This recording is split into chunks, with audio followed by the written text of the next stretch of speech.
right, welcome back to the D-Sweet Nation podcast show. We've been gone a while. Dan and I have been doing other things, and we've been preparing and setting up for our new place here.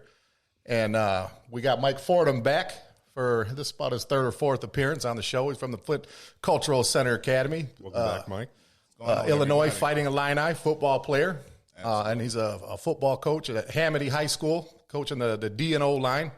Sure, he's doing a good job because he does a good job everywhere he coaches. Welcome back, Mike. Hey, appreciate the opportunity to come back here and kick it with you guys. How you been, brother? How things been going? Oh, everything is great right now. We're loving everything going on in the city. Football's back. We're watching preseason games, so this is the great time of year, ready to get it cracking. Beautiful time of year, and we got some football topics that we're going to talk about today. Dan, you want to take it from here? Yeah, man. We're good to have you back, Mike. Good to see you again. Yeah, it's been a while. You too, Dan. Everybody doesn't know, but Dan has a nice tan, looking good. So look out. As soon as we get out of here, it's on and popping. Oh, Lord have mercy. Anyways, today we're going to talk some football topics, Mike. I'm going to get into, as you know, last week was the Hall of Fame induction ceremony. Double bonus Hall of Fame induction ceremony because they didn't have the proceedings last year because of COVID. So they actually inducted the 2020 class along with the 2021 class. Some star-studded names in both classes. We're going to get into that. Absolutely. And then if we have some time, I wanted to get into the expanded college football playoffs, what that looks like, what that might mean. Just let everybody know what's going on. But first, I wanted to bring up a quick topic. I want to talk about something real quick. Don't want to spend a lot of time on it, but I thought it was something very important to me. And not important, but, it's a big deal. Yeah. And that's COVID affecting the NFL. Specifically, the NFL has put out a mandate that coaches and staff get vaccinated. And there's already been a couple coaches fired because they refuse to get vaccinated. And some players, teams have said, we'll cut guys. We don't care their superstar level. We don't care their level of play. We'll cut you if you don't vaccinate. Mm-hmm. So I just want to get your guys' opinion about that, and what do you think about that? And should people lose their jobs because they don't want to get the vaccine? Go ahead, Mike. Well, honestly, this is a topic that's kind of close to my heart because my wife is actually a pharmacy technician. Yesterday, she vaccinated 3 of my daughters. She gave me my vaccine as well, so obviously I'm pro-vaccine. Honestly, I heard it best, I think it was last week when I heard somebody saying that your individual freedoms should not cost me my life. So if you want to, not get a vaccine or whatnot, my thing is either stay home or stay out of crowds. I don't know how to put it, but I understand you wanting to have your individual freedoms, but when it gets to the point where you're infecting other individuals, I mean, at that point, it's purely selfish. It's down now, and it's not. Usually when you do something selfish, it's you didn't get the extra piece of candy, you didn't get those extra dollars. But when your individual freedoms and your selfishness is causing me or my family or any other individual to have to go to the hospital and potentially face a life or death situation, you really have to do some soul searching and say, am I being selfish? Because honestly, I've been thinking about this topic a long time, and I've been wondering if there's a point where the hospitals are, because there are certain things where they'll do like a limited treatment kind of option where, say for instance, if you decide not to get the vaccine, you have to have 30 days. And at that point, hospitals would just treat you on an outpatient basis because, I mean, obviously they're flooding the hospitals. We have certain, down like in Louisiana, they're trying to bring ships in to host some of these people who are, infected with this new strand and different things. So, again, I mean, we just got to be smart about it. And obviously this thing is not going away. It's been since 2020 where we're headed, fast and rapidly into 2022. So, we got to do something different. Yeah. Ray, what's your opinion? Well, when I heard about the NFL thing and what you just touched on a second ago, Dan, I'm a small business owner myself. It's almost been a year now that I've had my small business. So I'm going to speak on it as a business owner aspect. I'm also pro-vaccine. I've been vaccinated myself. And as far as coaches getting fired and losing their jobs, the only opinion I really have on that is my personal business that I own. I can't physically or make people get the vaccine, but the example I can give you here, let's say I offered you a job or whatever, or let's say you've been working for me for a year, and if I make a decision that, I personally think it would be a good idea if you got the vaccine, I would, if you didn't want to do it, I can't make you, it's your decision. But the way that I would do, I wouldn't say you're fired. You're not getting a vaccination, you're fired. I wouldn't say that. But I would give you 40 days to think about it. Okay? Like if you decide to get the first shot, then, would have to get the second one. I would give you 40 days to think about it. After that 40th day, if you're not vaccinated, you're not coming back. That's what I would do for my business. Okay. You will wear masks in the plants and outside, or in the plants at your pickup spot and at your drop-off spot. Yeah. You will have a mask on. Yeah. And one more thing. I can't remember the name of that. I don't know if I was even born yet, but the previous major pandemic we had, was that in the 60s or 70s? Well, yeah, this is where I get a little lost too, because I thought it was there was. It's not the swine flu, right? That was a long time ago, but it was SARS. Yeah, SARS. Yeah, the bird flu. If you talk to if you hear the opinions in some of the older people, if you hear they will tell you that when that was going on, when that pandemic was going on, nobody argued about it, nobody complained. The whole country came together. Let's do what we got to do, and it's not like that now. No, it's like a us versus them. And to me, now this is just my opinion here. This is the way I view it. And, I apologize if I've got right-wing people watching this and not going to agree. I really don't give a shit what you think. In my opinion, when people say stuff like, you're violating my civil rights, I ain't getting any. Nobody's violating your civil rights, okay? If I handcuffed Mike and was hitting him with a ball bat, that's violating his civil rights and whatever. But people like that you see on TV all the time, or on the, that are complaining, I'm not doing it, I ain't wearing no mask. Those are the same kinds of people that will take a coupon to Kmart that's 5 months expired. They know it's expired. They'll try to use it, will get refused, and will make a scene. Those are the same kinds of people that are anti-vaccine, in my estimation, my opinion. Right. So to answer your question, Dan, and my personal business, you'll have 40 days to think about if you want to get the vaccine or not. If you choose not to get the vaccine, I wish you well. I understand. No hard feelings. Good luck. If you change your mind later, maybe we'll talk. So that's my opinion on that. Okay. At the end of the day, we're all Team American. So if you wake up in North America, you wake up just by default with the American jersey on. Yes. And the thing about it is, and like as Ray mentioned, I'm coaching up football right now.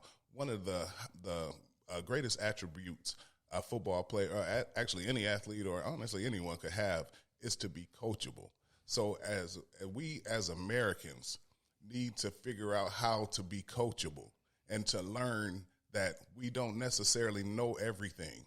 And there are actually doctors and scientists who study these things. And when they're telling us that the best way to go is to get everyone vaccinated till we can get to the 80% of the herd immunity, hey, let's put your jerseys on.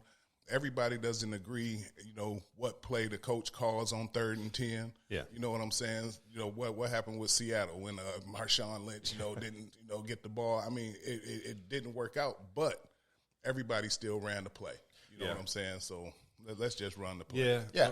My opinion on that. You were in the military, right, Dan? I was, yes. Now, you probably got a million shots when you were in the military, before, during, or whatever. Yep. I went to 2 overseas training deployments to Australia and Japan, and both times we had to get vaccines. We had to get vaccines for, smallpox vaccines, stuff like that. But, that's a little bit different because they're, and I'll touch on this a little bit later, but those vaccines were known, right? They've been around for a long time, right? I think some of the hesitation, and this is my personal feelings too, with the COVID vaccine is it's just too new. It's too new, too untested. Already, there's been, although be it a low percentage, there's been some people with permanent side effects from some of the vaccines. Yeah, the Johnson & Johnson had a couple effects, yeah. Right. And in my personal age, health condition, right, I feel like I don't need the vaccine. I'll take my chances with COVID, right? Because I know I'll survive COVID, right? Because I don't have any underlying health conditions. I'm at an age and a health status where I'll get COVID, I'll be fine.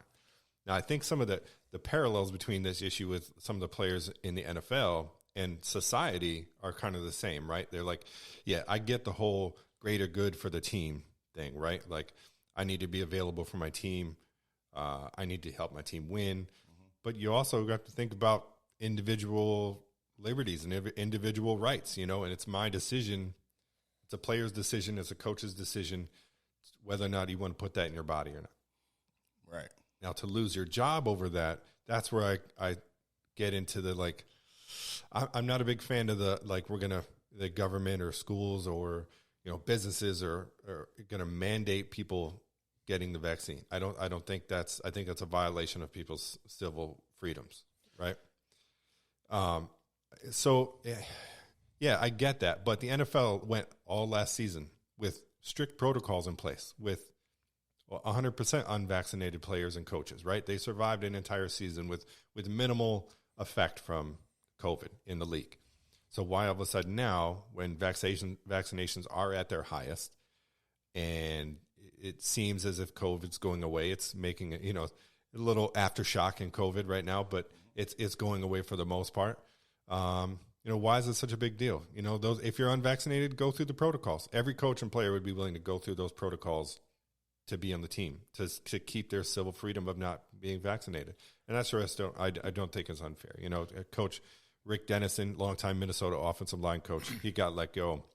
Although he did get brought back in a reassigned role where he has no direct contact with players, as a special offensive advisory position. And then Cole Popovich, New England offensive line coaches. Those are the two coaches that got fired. And, Cole Beasley has been the most outspoken, about not getting vaccinated. The Buffalo Bills are really pushing the vaccine, trying to get their staff and players vaccinated. And then Goodell actually issued some guidelines about the upcoming season with COVID.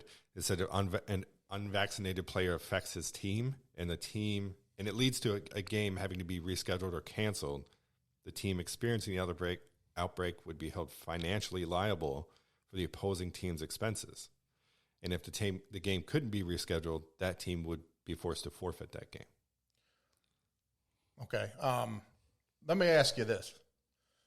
I would probably be in the same boat as you, except with the numbers and all that, and I know I'll be fine. I get all that. But this is contagious. You know what I'm saying? Like, if you were to have it and you were fine, and you probably will be fine, you're going to pass it along to him, who's going to pass it along to her, who's going to pass it along to somebody. It spreads. If it was a non-contagious disease, like if I had COVID and you guys couldn't get it, then I would think, I don't know if I'm going to get the vaccine or not, but it spreads, and there's sick people here, older people. He lost a close relative because of that. I know that. And I don't take that part of it lightly. And it probably got, spread to him by, somewhere. You never know where it could have stemmed from, but yeah. And you can be asymptomatic and still carry the virus or whatnot. But what a lot of people don't understand, when you're dealing with the flu virus and different things, it's almost like if I could think of a coach who can plan on the run, somebody like a Jimmy Johnson or something like that, where this virus figures out what you're doing to try to stop it, and then it mutates. Yeah. So now we started with COVID-19, now we're going to Delta. And then I'm hearing things about a Lambda strand or whatnot. I mean, if we don't get ahead of it, these viruses do what they do for a purpose, and they spread, and this is exactly what the viruses will do. So the longer we keep going on and kidding ourselves, as we see, there's several. There's way more varieties of this COVID than anybody probably even knows, unless you're a doctor or a scientist. But again, if we keep letting this thing go, it's going to spread and it's going to mutate, and it's going to get to a point where there isn't a vaccine, and there's not something that we can just quickly, readily get into our arms and potentially slow down the spread. And then what are we going to do then? And then that's when the point where people who said, oh, I don't want to get the vaccine, because understand, the people who are going to the hospitals now, that's the ones who were saying, I'm not getting the vaccine. You know, understand what I'm saying? Mm-hmm. So as smart and as much as people want to fight against it, I promise you, the people who are getting it now are the exact ones who were saying, I'm the one who is not going to get it. I'm a healthy male that looks like Dan, and I'm swole with a salmon shirt on, and I won't get this. That's COVID. like 4 compliments to what's with the love affair with Dan? I haven't seen Dan in a while, man. Look at me. He don't look like that. Come on, man. Well, you know, Ray, you got a gun or two. You know, so, hey. There's a lot of guns in this room, right? Yeah. This is a big room here.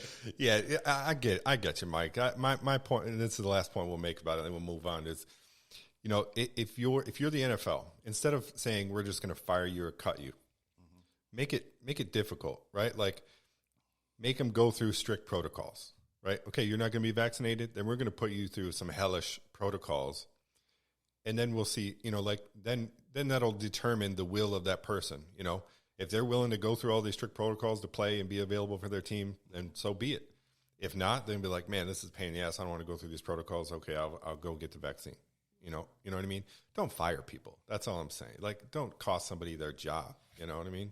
But now when you think about it on a school level, in order for most kids to even be able to participate, like in public schools, most schools, they have to be vaccinated from measles, rubella, chickenpox, all that good stuff. Yeah. This is another variant of the same kind of thing, where this might be the new normal. We may need to add this to the list of you cannot participate with the public until you receive this vaccine. And again, I would not want to go to a school knowing that there's a whole population of people who don't have the chickenpox vaccine, measles, rubella. If I knew that there were people in there, I mean, that sounds like a ward in the hospital. When you know that you're dealing with people with all these different kind of viruses that they could potentially pass on to somebody else, I wouldn't want to be in that room. So, you know, again, we got to think about it. You know, we've been doing this for years. We've been vaccinating people for years. We've been trusting science for years. What's the difference now? All right. One more thing about something else. I got to give a quick shout out before we get started, Dan. Okay. The last time we had Mike on the show, a little over a year ago on the Zoom podcast, we talked about New Jack for about an hour and a half. We lost New Jack a couple of months ago, man. I just want to say rest in peace to Jerome Young, and my heart goes to the Jerome Young family. Which, I don't know if both of you know about this, but I think I told Ray. I actually reached out to New Jack and messaged him, right? I tried to surprise you guys and get him on the show. Man, are you kidding? He didn't respond in time, right? But I sent him the podcast, and he replied back with a simple thumbs up. Wow. That says everything right there. Yeah. Man, all right.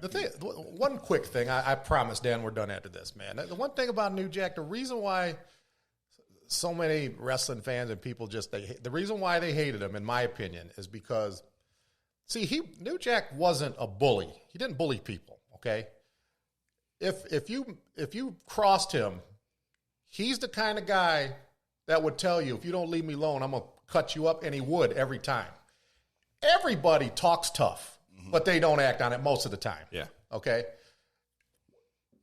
Because he would cut people, he would warn you first, and he would cut the shit out of you. Okay? Don't mess with people like that.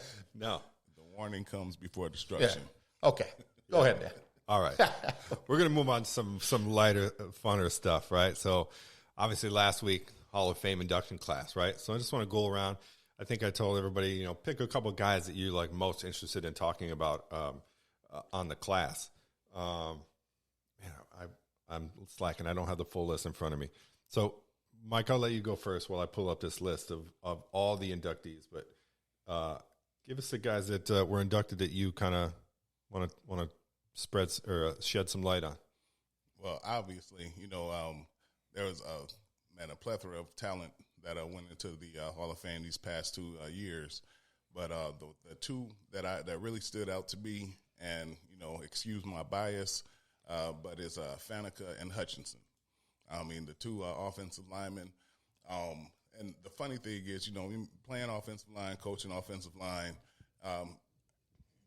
offensive linemen never really get their just due. And then for these two guys who done it not only in high school on a high level, in college on a ridiculously high level, and then took those skills to the NFL to the point where their peers and everyone else say, you know what, this is who I want to represent the NFL, for until the end of time. I mean, those two are two perfect picks. I mean, out of Michigan, out of LSU, those two offensive linemen, and we'll get a little bit more into the technicalities of what it takes to play offensive line, because it's a lot different, than playing wide receiver, linebacker, anything. But those two guys stood out to me, and I'm anxious to talk about, what it takes to be an offensive lineman in the NFL, especially nowadays with the speed and talent that they're putting on defensive line and at linebackers. But those two gentlemen did it at a high level, so I take my hat off to them. Okay. So here's a list of the full 2020-2021 draft class, right? So the class of 2020, we got Jimmy Johnson, Cliff Harris, Steve Atwater, Isaac Bruce, Harold Carmichael, Donnie Shell, Steve Hutchinson, Edgerrin James, Bill Cowher. Legendary. Which doubled up, right? We got the 2020 and 2021 draft class, which included Drew Pearson, Coach Tom Flores, Peyton Manning, John Lynch, our own Calvin Johnson, Alan Faneca, and the great Charles Woodson. Okay, those are great names. I think I think like Hall of Fame classes now, I think they're a little more special to guys our age, because a lot of guys that we grew up on as youth are starting to get inducted, and people stick up for their youth. You know what I mean? Like I'll say Lawrence Taylor is the best player I've ever seen, and then some old guy will say Jim Brown all the time. But Tom Flores is an interesting inductee. I didn't even know that he wasn't in the Hall of Fame. No. 2 Super Bowl wins, 1980 and 1983. The Oakland Raiders in 1980, and then the L.A. Raiders. Yep. Took over for John Madden. Yeah, had Marcus Allen, Jim Plunkett as his quarterback. First Hispanic coach in the NFL. Yeah. Groundbreaking. It just, because a lot of times, like, Hall of Fame is a numbers game, and it should be. And you would think that 2 Super Bowl wins as a coach, and they happen pretty close together, you would think that would be a shoo-in. Well, yeah, at least not 40 years later you get in the Hall of Fame. He falls into that category of he's not a first ballot guy, right? But he's going to get in. Yeah. There's first ballot guys. Look how long it's been, almost a half a century. Charles Woodson, Peyton Manning, those guys, first ballot guys, they get in the first year they're eligible. Sometimes it's the voting process, and sometimes you have to wait your turn to get in. Yeah, true. I agree with that. Especially some of the older generation guys. Let me see. One of my favorites, Jimmy Johnson. I heard Jimmy Johnson's name. Yep. Absolutely. And I'm going to the Miami Hurricanes first. When he coached the U at that time, that he's the reason why that they've always been my adopted team. Obviously, I'm a Michigan guy, but I used to love the 2 Live Crew, Luke Skywalker, Miami Hurricane connection back then. Yep. Some things I wouldn't admit to. Yeah.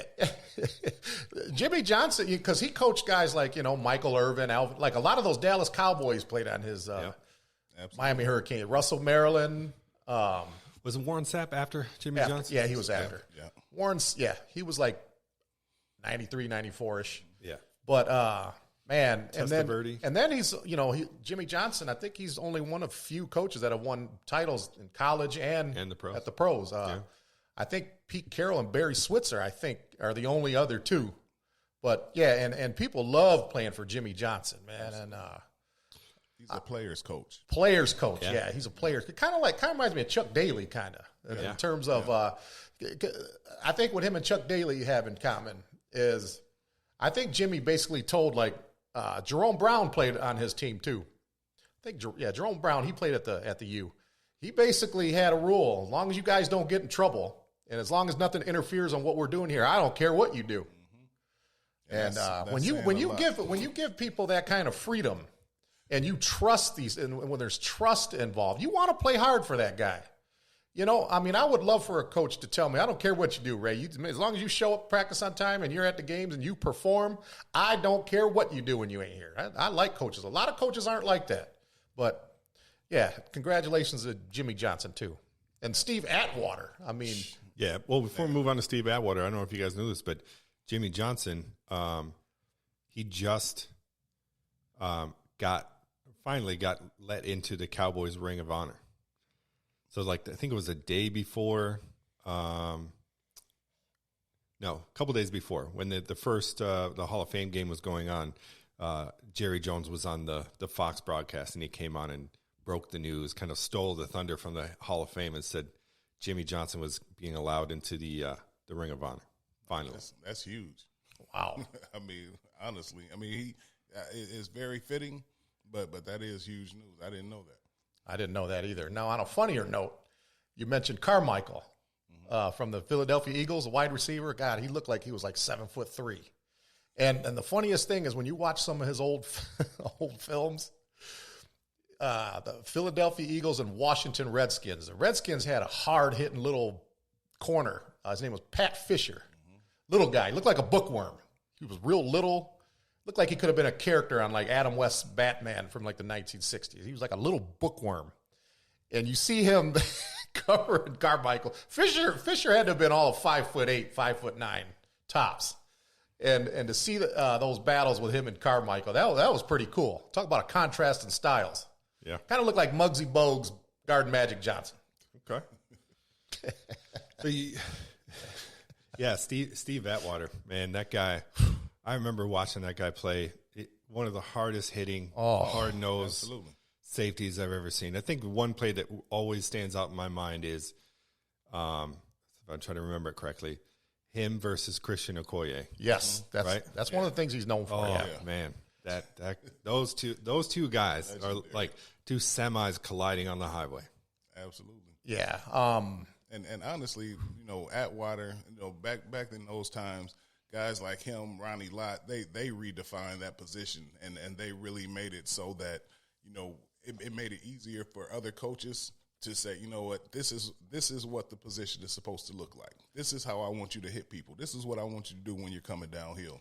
Yeah. I mean, they like I said, they really redefined the position as those hard hitting safeties. Those safeties, they put their body on the line. Absolutely. To meet you in the hole, right? Could be playing linebacker, but they backed up another 5-7 yards. And another thing about Steve Atwater, man, and I know you'll appreciate this. Steve Atwater, he falls in that category where you look at him, he's not a big person, okay?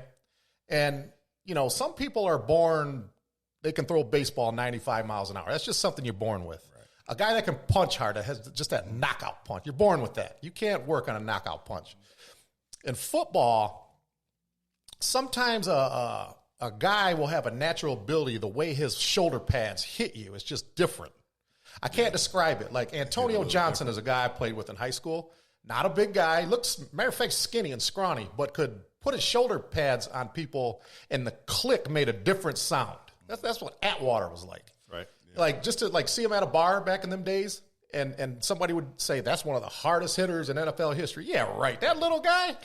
But sometimes, it's not, he ain't big like James Harrison or Ray Lewis, but the way his shoulder pads, like DeAdrian Taylor kind of, I would put him kind of like like when DeAdrian Taylor hit that guy from Penn State. That's how Steve Atwater hit, but he did that every Sunday. I'm going to say a name from high school, too, real quick, that reminds me of Atwater. Toma Lightfoot. Toma would come downhill and light people up. He wasn't a big guy. He was, kind of strong, and, physically fit and everything, but he wasn't that big. But it didn't matter if he was 6'4" or 4'4". He would light you up, and you would remember, and you would always try to run away from 43. Yeah. So we're covering right now the 2020 class? Well, we can go back and forth. It doesn't matter. Okay. We just want to pick out what guys you you want to talk about, Ray? Who's someone you want to talk about? Are we still on the 2020 list, or It doesn't matter. because I don't have a list of names in front of me. You had to run the list. Run the other list for now. Unprepared. We're going to talk about number 2 last. We're going to talk about him last. Number 2 last. Okay.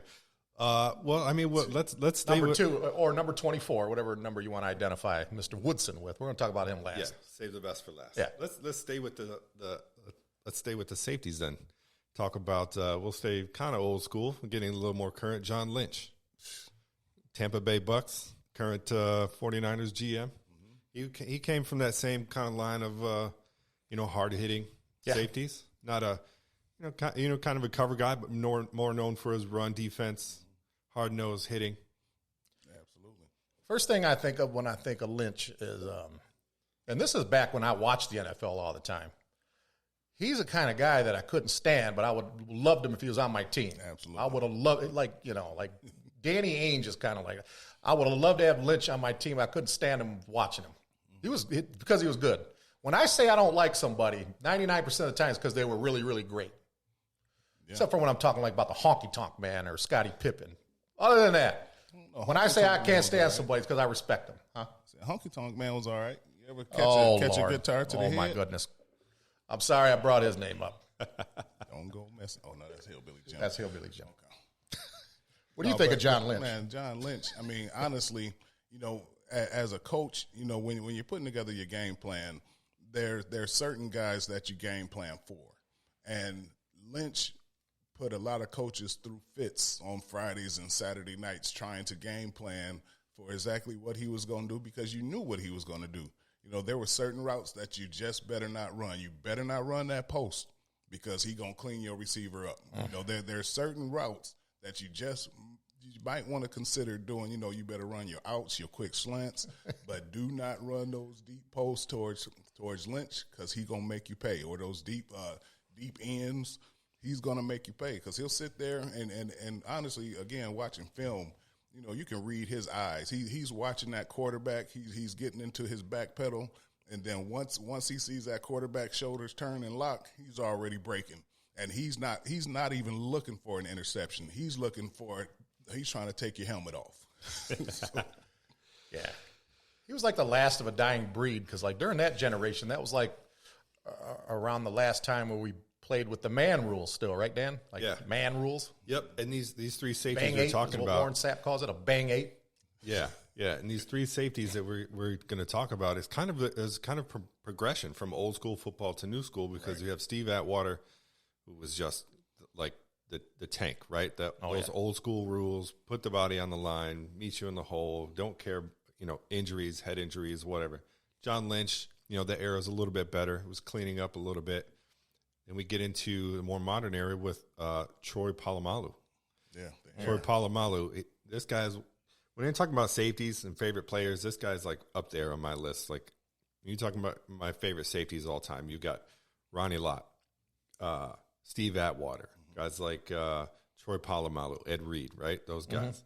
Troy Polamalu was super athletic, full speed, 24/7, right, on the field. Absolutely. Great combination of like physical play with athletic speed. All those highlights of him jumping over the line, blocking field goals and things like that. That's it, the X factor. Yeah, he was just what that position should be.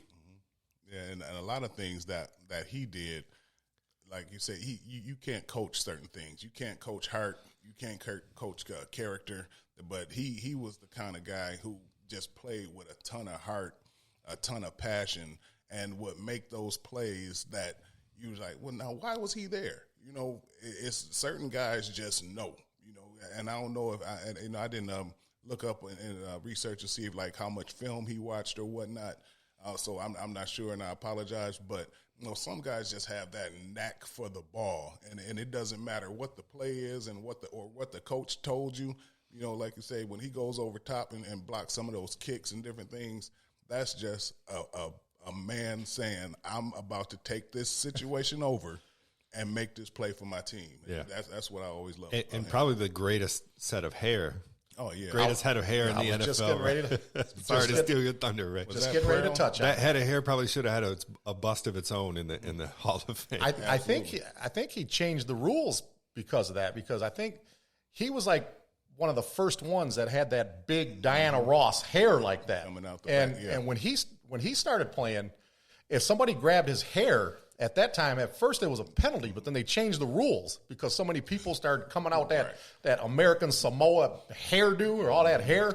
Now your hair is a part of the jersey. Is that still a rule? Yeah, Ricky Williams was probably the most known for that too. Like Ricky Williams, the running back for the Saints and the Dolphins, he would get tackled by his hair all the time. Yep. And that's, it used to be where you couldn't do that, but now it's like the hair is part of your uniform. Well, one time he intercepted a ball, and Larry Johnson, who was a running back for the Chiefs at the time, hawked him down, grabbed him by his hair, threw him down, and they both slid like way out there, and that almost caused a ruckus. But yeah, man, all that hair, you should have that hair grabbed. Put that in a ponytail or something, or do like Torrey Robinson used to do. He used to roll his hair up in Mickey Mouse ears, but it would be inside of his helmet. Yeah, because he didn't want to get his hair pulled. Well, I mean, you can't. I don't know. You can't horse collar people anymore, right? You can't grab inside of the neck of the shoulder pads and drag people down. So why is that not okay? Now that horse collar, a lot of times that'll cause knee injuries. So I understand the horse collar thing. The hair thing, I mean, I guess like they said, it's an extension of the body. So I guess it's just the same as grabbing somebody by their arm and pulling them in and slinging them around like Ray used to tackle people. He didn't like to hit people straight up. He just grabbed them, he's grabbed right. them by the arm and he's right about that. Ring around the rosy tackles. But no, I'm kidding. The thing about that hair, though, is you're at a huge disadvantage if you get into a fight with somebody. Like if you're fighting a grown man like Mike with all that hair, if Mike grabs his hair, wherever Mike yanks him, that's where his neck has to go. Absolutely. So if you get into a fight with me with long hair like that, or if you have sandals on, you'll lose. Now that's not me being a tough guy here, Dan, because I'm not undefeated, okay? But I've won more than I lost. If you got hair like that, or if you have sandals on, you will get your ass whooped. Only Ray would make that connection. I've always had short hair. I'm a short hair guy. All right. So, Mike, you said you want to talk about a couple of the offensive linemen. So I'll give you a choice. You want to go with the Michigan guy, Steve Hutchinson, or Pittsburgh Steeler great Alan Faneca? Well, honestly, man, we could start a little bit with the Michigan guy. I'll stick with the Big Ten. He was one of the guys, that I looked to when I was playing football. And honestly, when I was like a senior and being recruited in different things, I would look at different game day rosters because I wanted to see sizes. How tall is he? How heavy is he? And compare him to myself or whatnot. And then I would watch and see what they did on Saturdays. And Hutch, he was a thinker. And again. Coaches, I like to say, it's not checkers, it's chess, because you really have to, the first quarter you can't play like the second quarter. Second quarter you can't play like the third and so on. He was one of those guys that would just purely outthink, outplay, and then by that third and fourth quarter, he has those defensive linemen so confused where, he just has his way for the rest of the game and could just control the offense, and he's a smart guy, and again, that's, one of the common misconceptions. A lot of people think offensive linemen may, be a step behind. But honestly, those offensive linemen and defensive linemen, just to say, you got to understand when that ball is snapped, linebackers are 5 yards away. DBs 5 to 7, safeties maybe 10. Offensive line and defensive line, however big the ball is, that's how far they are. The neutral zone. They are the neutral zone. That's away. all they have blocking them. So it's like once that ball is snapped, it's immediate contact. So your first step has to be perfect. Your first hand placement has to be perfect. What you're thinking about what this defensive lineman is about to do, because they can slant and slide inside, they can slant outside, they can try and slant and pull you so a linebacker can blitz through.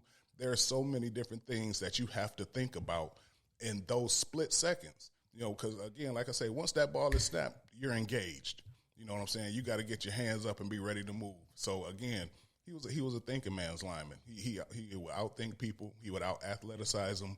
And then by the fourth quarter, they were all his. Yeah, another great in a long list Absolutely. of all-pro offensive linemen out of the University of Michigan.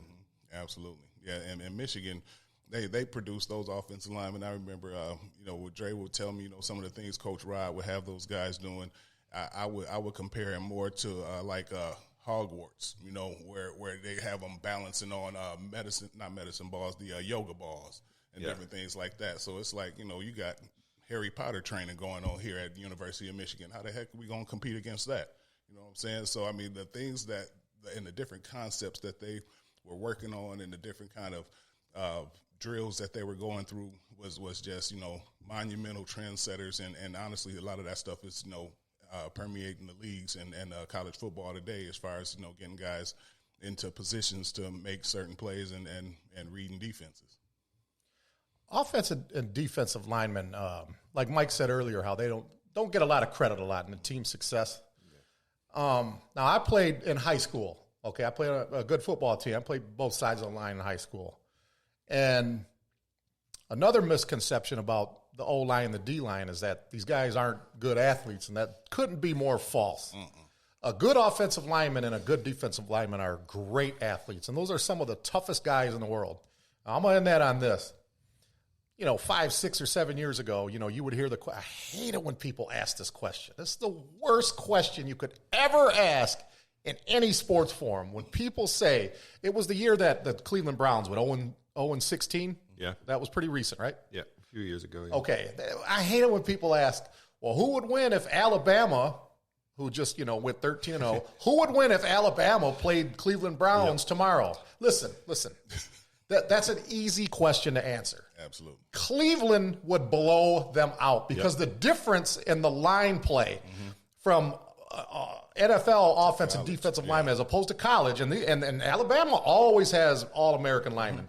The difference in the line play would be so unfair. That game would get out of hand before it gets started. That's my opinion. Yeah. No college team, I don't care if they're on a 365-game winning streak. I don't care. They will never beat any NFL football team because of the line play. That question came up last year too. People do that every year. Like last year, was people ask that? If the Jaguars played Alabama, oh my God, could Alabama beat Jacksonville? And everybody says no. Okay, Jacksonville's a bad NFL team, but it's still the NFL, right? Yeah, it's still exactly. Not every guy on the Alabama squad. Well, almost not every guy on the Alabama squad was going to make the NFL, right? Yeah. A lot of games are won in the trenches. Yes. And again, people, you see the quarterbacks, you see the running backs because that's where the camera shot goes. Yeah. And that's where your tickets are sold.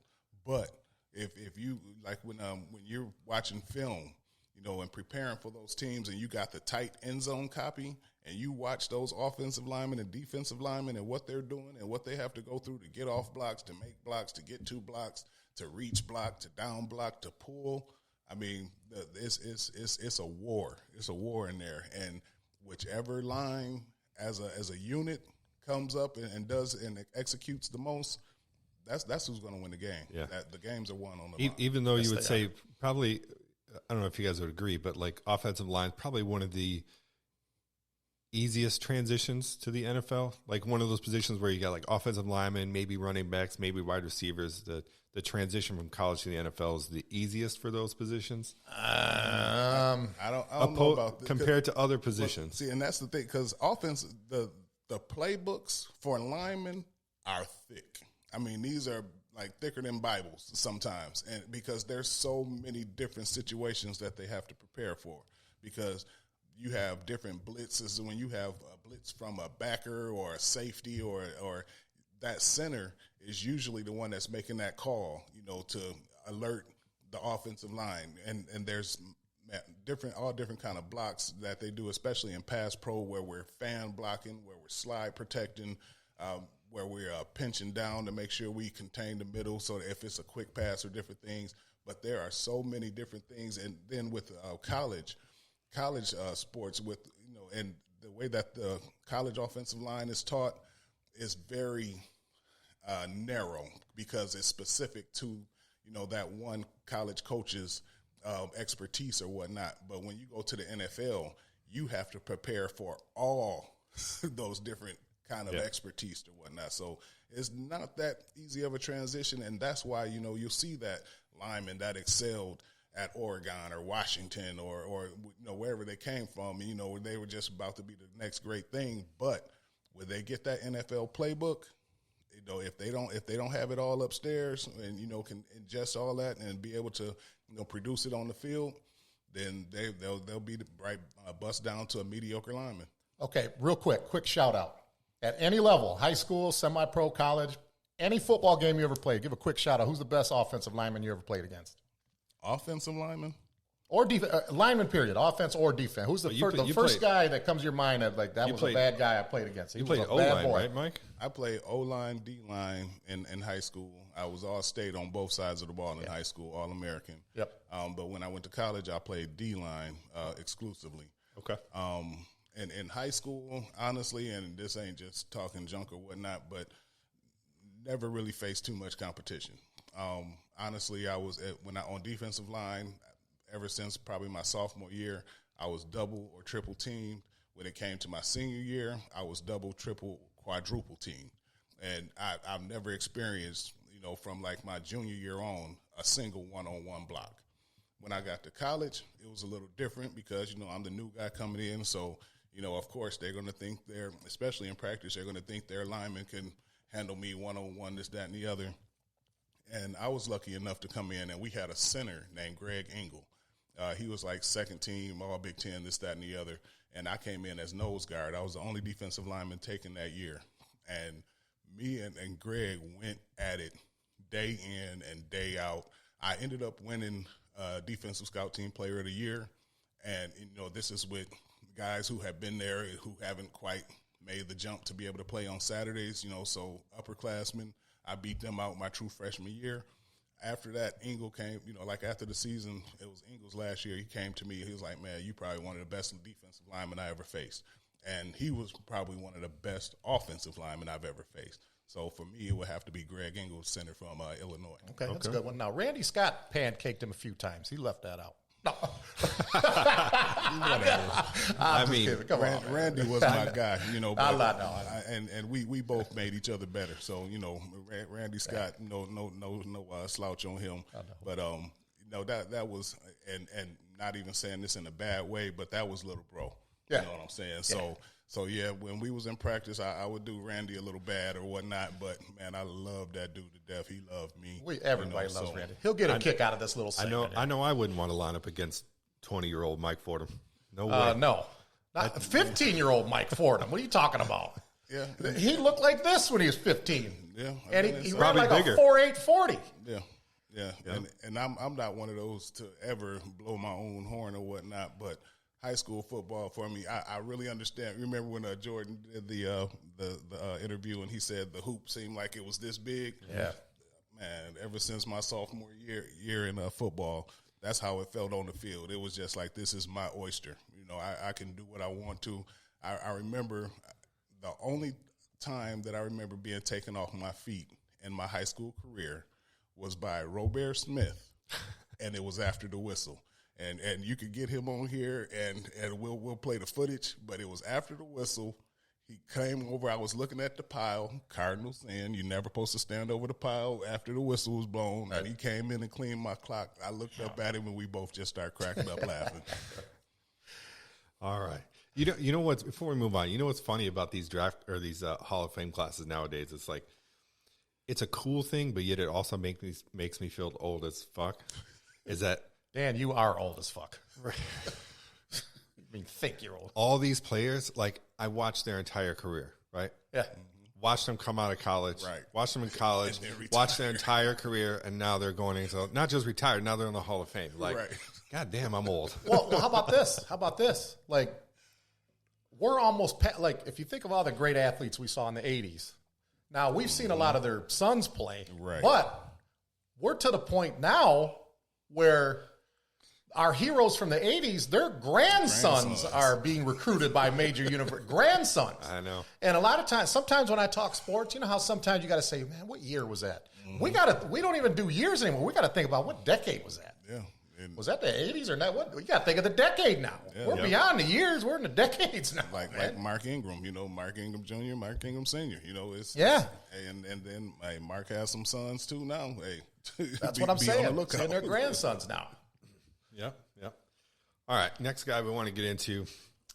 We're going to save Charles Woodson for last, but I want to talk about one guy, but I can't talk about him without bringing up this first guy first. But our own Detroit Lion, Calvin Johnson, made it into the Hall of Fame. Mm-hmm. What do you guys think about Calvin Johnson, his career? Go ahead, Mike. Oh my goodness! To sum it up in a word, it would be his namesake. It would be mega. I mean, prototype. If I was a coach and I was starting my offense, and that's who you said could be a potential wide receiver of mine, man, hands down, I'm picking Megatron every single time. I mean, he dominated corners and safeties. You have those hard hitting safeties that want to come over the top and this, that, and the other. They thought twice when Megatron was going to get the ball.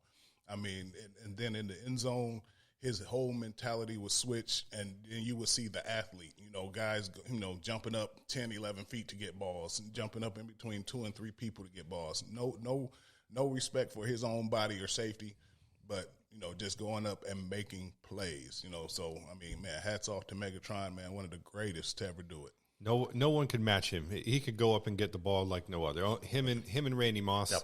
Right. Like that's the elite class, right? There's no safety or corner that's out jumping those two guys in the end zone or anywhere else on the field to get the ball. I mean, those guys had wingspans of like 10 feet, right? Like their catch radius was the largest in NFL history, right? Just ridiculous. And I used to think my hands were big, and I do have some big hands, but Megatron's hands were huge and soft. So when that ball came, he was going to lock it in.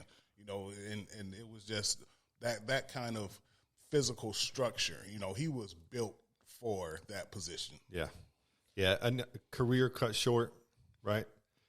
Cut too short. And, it's sad that as Lions fans, we got to suffer not one but two players' careers, where they could have been undoubtedly the greatest at that position, but the team caused them to cut their career short. Three players whose career got cut. Billy Sims didn't play that long. He would have been, that is true. On that, O.J. Simpson level, maybe Barry, but Billy, Barry, and Calvin Johnson. Now, where I stand on Calvin Johnson, now Dan, like probably the last, I say 12 or 13 years. I haven't been a big proponent of the NFL, but I was watching Stafford and Johnson, man. That was like the most exciting 1-2 punch I've ever seen. I enjoyed watching them more than Montana and Rice. The things that Calvin Johnson can do, you can't help but wonder, man, are we ever going to see this from anybody again? This is unbelievable. I can't believe I'm watching this.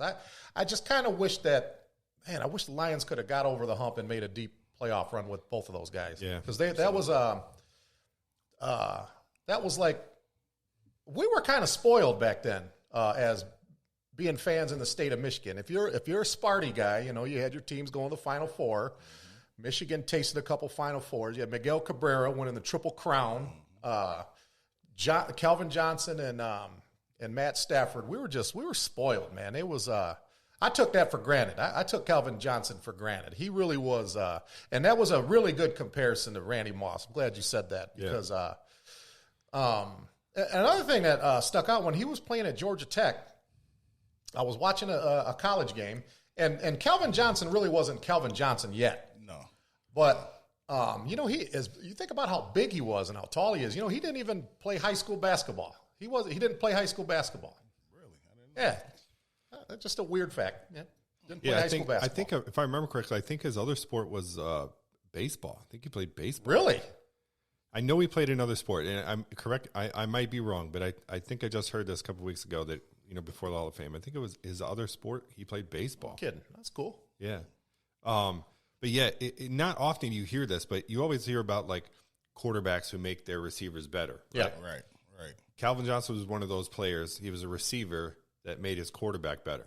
Oh yeah. Matthew Stafford self-admittedly said, I became a better quarterback after Calvin Johnson left because I knew that I could just throw the ball out there, and Calvin would go get it. I didn't have to be accurate. I could just heave it down the field, and he'd go up over everybody and get it. He self-admittedly said, I became a better quarterback. I had to be a better quarterback after Calvin left because I didn't have that safety blanket. That makes sense. Yeah, absolutely makes sense. I mean, he makes the whole team better, and because again, it's that X factor where that safety blanket, like Ray saying, being spoiled, and just to know that there is somebody, and every coach, looks for that every fall. Who is the guy that I know I can go to whatever, whether it's a running back, a wide receiver, tight end. Every coach every fall would loves to see that kind of guy in camp. Yeah, Calvin Johnson. I'm just going to spit out a couple stats here about Calvin Johnson. Career 731 receptions, 11,619 yards, 83 TDs, 86.1 yards per game. That's second all time to Julio Jones. Single season receiving record with 1,964 yards, and he has the second highest single game yards total, 329 yards. Damn. Yeah. And again, a lot of times when you hear stats like that, people say those are our Madden stats. How you play the video game. And only played 9 seasons, by the way. See, those are Madden stats. 9 seasons. Yeah. And he had one of the best nicknames of all time, because the name Megatron, everybody can relate to that. If you're a kid, it kind of sounds like superhero-ish. Now, guys like us, it kind of sounds like Voltron or Transformers, So that's one of the better nicknames in any sport. Roy Williams gave him that name his rookie year. Did he really? Yeah. Didn't know that. You remember Roy Williams? Put number? Yeah, Hook 'em horns. Yeah. Gave him that nickname. What do you wear, number 11? Number 11, yeah. Oh, that's awesome. Unstoppable. He couldn't kill the guy. I think they called him. Didn't they call him Roy L. Williams? He had to use an initial because the other guy, horse collar guy, they called it, that was Roy Williams. Right. And then our guy we called right. Roy L. or something. Now we talked about Calvin Johnson, his 9-season career. And when people talk about receivers, Calvin Johnson usually gets brought up pretty fast in receivers. 11,619 yards. This next guy that got into the Hall of Fame, you look at his numbers, you think like, well, why aren't more people talking about this guy? And that's Isaac Bruce, right? Isaac Bruce played over a decade. Were they the Rams then? St. Louis? Yeah, he won a Super Bowl with the St. Louis Rams. 15 seasons. 1,024 career receptions, 15,208 career yards, 91 TDs. And he had Kurt Warner as his quarterback, too. Part of the greatest show on turf. Absolutely. Yeah. Kurt Warner, Isaac Bruce, Oz Hakeem. Yeah. I'm forgetting the other receiver's name. Marshall Faulk. Yeah, absolutely. They put me in the mind of back when Denver used to have the Three Amigos. That team there. It's like who do you check? You can't double anybody, so you either better sit in the zone all day and just try and keep them in front of you and make tackles. But if you going man to man, hey, let's go make sure you got the highlight film ready. Yeah, I think Isaac Bruce. To answer your question about he might not get the credit he deserves, I think that I think he'll be more appreciated maybe 20 or 25 years from now, because now he's the way we do things today, and I'm guilty of it too. The way we do things today is these young guys that are successful, because we're old heads. We always think our guys from, back in my day, we always think that they're better than the young kids today. Okay. I think Isaac Bruce he'll be mentioned like Chris Carter, Steve Largent. I would say probably 20 years from now, he'll get more respect from his peers. He should be respected now, though, like you said, with those numbers. But it's like I said earlier, people stick up for their generations. If I had to compare him to, as I just mentioned, Chris Carter, Steve Largent, or Jerry Rice, come on, man, I'm taking my guys every time. Yeah, he's one of those. That doesn't mean that they're better. That's just who I'm taking. He's one of those receivers that never gets enough credit. Like, he's not that top-tier names that everybody brings up. The Jerry Rice, the Chris Carter, the Randy Moss, Calvin Johnson, Julio Jones, those kinds of guys. But when you look at his numbers and what he did, you're like, damn, why are we not talking about this guy more often? Why isn't this guy more spoke of in the upper echelon wide receivers all the time? Yeah, and I think a lot has to do with it as far as like with Jerry Rice. You know, a lot of times people struggle to figure out who was the other wide receiver. John you know Taylor. what I'm saying? I mean, but you know, and Steve Largent, you know, well, we know our own Daryl Turner. Flint Southwestern, his other wide receiver. But you know, with Isaac Bruce and having such a strong supporting cast, it seems like a lot of their successes were lumped together. You know, but if he was like on a team where he was like the man, where I hate to say it, but like our Lions with Megatron, you know, we had a supporting cast, you know, but to have just him as the man without those other two wide receivers where, you know, he had to be the only receiver out there that's getting all the attention, he might have got a little bit more notoriety or whatnot, but, you know, he had to share the ball, like you say, with the Marshall Faulks and the Kurt Warners. And, you know, Kurt Warner had his own story coming from the CFL or whatnot. And then Marshall Faulk had his own story. And then different, you know, guys had their stories, and then they put it together and won a Super Bowl. So I think, you know, his story is just getting lost in the bigger picture. Torrey Holt was the other wide receiver I couldn't think of. Yeah. Yeah. He's in that class of guys like Marvin Harrison and a name that Ray brought up, Steve Largent, right? Mm-hmm. Guys you don't really think of right away, but they're great receivers. Love to have them on the team. Absolutely. Yeah. Nice Daryl Turner reference, Mike. That was a good one. You got to how about the applause meter for that? Daryl Turner. Appreciate that. And honestly, Daryl was like my god brother. He used to babysit me. Well, he was supposed to babysit me, but you know, he would basically make me go to take a nap on the couch while him and his boys and like his brother Philip, and then we'll go out to the big grassy area in front of the house and play what we call pom-pom or whatnot. Pom-pom, yeah. Yeah, so I was in there sleeping on the couch while he was out in the field brushing up on his football skills. Do you know what pom-pom is? Do you know what he's talking about? Yeah, I know what pom-pom is. Pom-pom, that's like I grew up in a primarily white neighborhood. We call it smear the queer is what we called it. The brothers in the hood call it pom-pom. Yeah, you throw the ball up in the air. Yeah. You know, we called it smear the queer. We called it smear the queer is what we called it. Well, I didn't know if that was, you know. Well, to be fair, this is not no. We can't use that word anymore. I didn't mean it that way. I'm not homophobic. We're only referencing it in an old school term. That's right? I didn't come up with the name. I didn't name it that. That's just what it was called. Yeah. And, you know, go ahead. Proceed.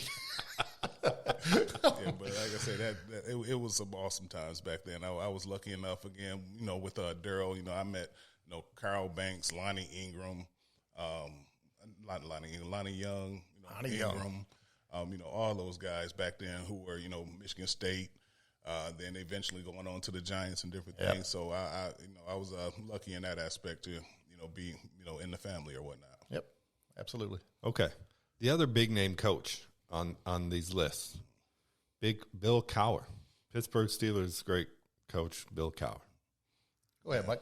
Legendary. I mean, defensively sound. I mean, if you weren't going to play defense and play it the right way in his scheme, and a lot of times, you know, you would see where, you know, certain players would come, you know, oh, he has this great player, but then eventually they had to exit because, you know, they just didn't fit in his scheme. But every year in and year out, he would continuously produce sound defenses, offenses that, you know, controlled the game, and it was a whole philosophy with him.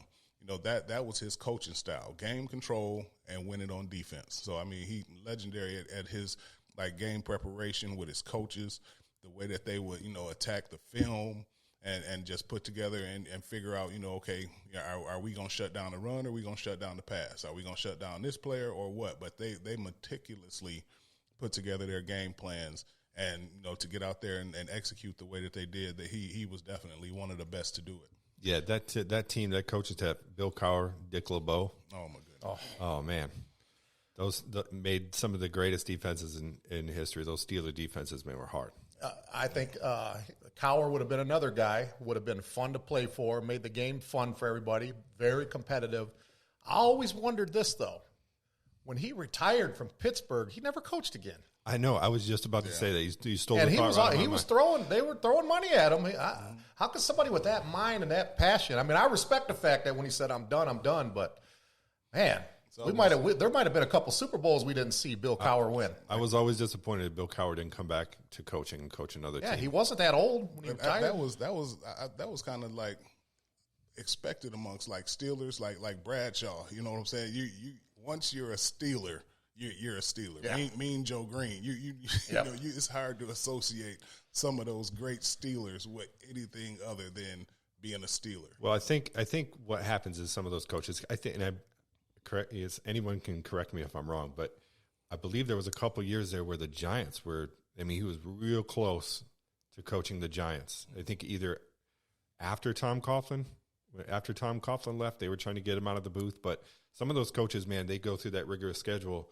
And I'm going to assume that it depends on your family life, right? Oh, like absolutely. Coaches like Bill Cowher, Tony Dungy, right? Great coaches, but never get back into coaching because they got that cushy network job, pays good money. You don't have to travel. You don't have all that stress and stuff like that. And it's easier on family life. You can stay in one place.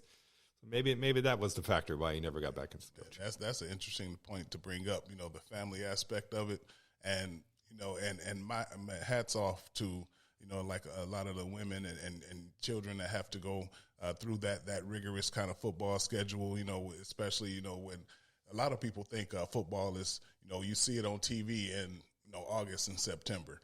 But what you don't see is the February workouts, the March, the Aprils, the Mays, you know, before, you know, preseason starts, and the time that it takes away from the kids, the wives, and different things. So again, hats off, because and honestly, a lot of those wives and kids, they buy into it, and they you know, they get to the point where they understand, and then that's them. They're a football family. So I mean, you know, hats off to those who can do it. Yeah, good point. That's a great point. Yeah, some of my the things I remember about Bill Cowher. Bill Cowher, man, his name just left me. Old Bucks coach, Raiders coach, John Gruden, right? Mm-hmm. Bill Cowher, John Gruden, and even you know, we'll go way back, Hank Stram, right? Those guys that like get in your face. Get the applause for yourself on that. Damn. Hank Stram. Like the highlights of them are them on the sideline with those faces, those mean faces, yes, like pissed off, yelling at players, yes, like, God damn it, do your job, blah, blah, blah. Yeah. But probably some of the best coaches to play for, but don't you piss them off. Don't you mess up, because they're going to get in your face and they're going to let you know about it. But the thing about that is I had a coach tell me one time that he said, it's when I stop speaking or yelling at you that you should worry. So if a coach is passionate enough to get in your face and let you know what you did wrong and how you need to do it correctly and this, that, and the other, that coach loves you. He wants you to be successful. But I'm telling you, when you mess up and he just looks at you and give you that look, don't say nothing, let you just go ahead and walk to the sideline. Oh, my God. I got to put somebody on blast here. He just reminded me of something. Oh, my God. I'm not really friends with this guy anyway. I don't give a shit what he thinks. Do you know who Joe Lakota is? Yeah. Okay. To add to his point, look, Joe was a cop. God bless his heart. Great family. Mm-hmm. Grew up in East Village. Everybody loves Joe. Didn't he go to Powers or something? No, he went to Central. Yeah, that is right. Yeah. I only know that because I played with him. But Mr. Oh God. Mr. Ufinger one time during double days.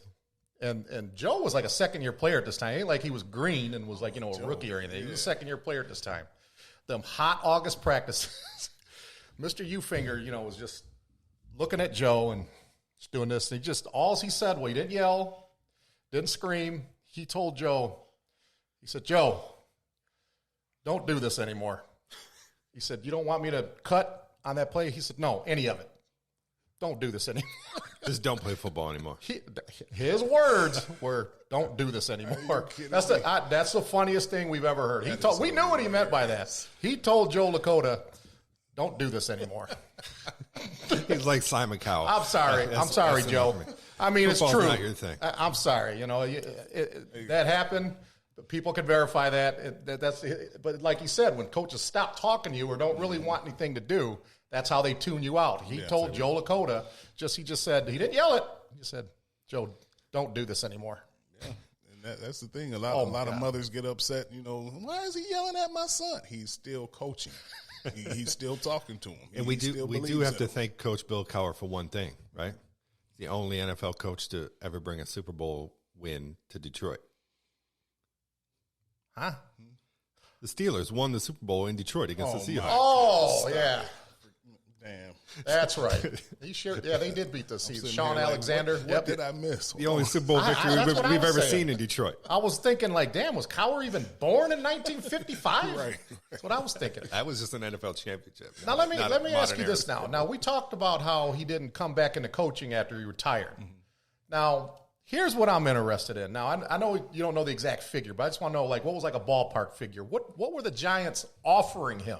Because money talks. Look, we all love our families, and like he said, you marry into a football family. And if you say, I'm retired, I want to be with my family, that's fine. But if Mike is getting offered $115 million for 6 years to coach the Minnesota Vikings, Mike's probably going to think about it. Yeah, and a lot of times those coaches were looking for those sweetheart deals where you get a part of ownership or just. Yep. The extra perks to it. So, sure. and again, I'm not sure of the details of it, but I'm sure a lot has to do with, the extras and not just the money that was going to be thrown at them.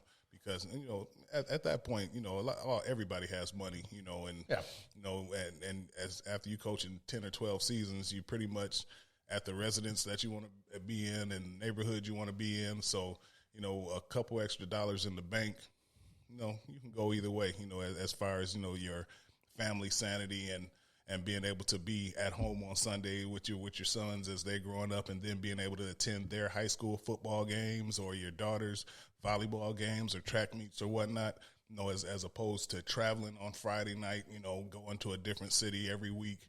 Now you can stay at home and be that parent. So, again, when you put that on the scales, it kind of makes things kind of even out, and a lot of times, certain gentlemen will lean towards the family aspect.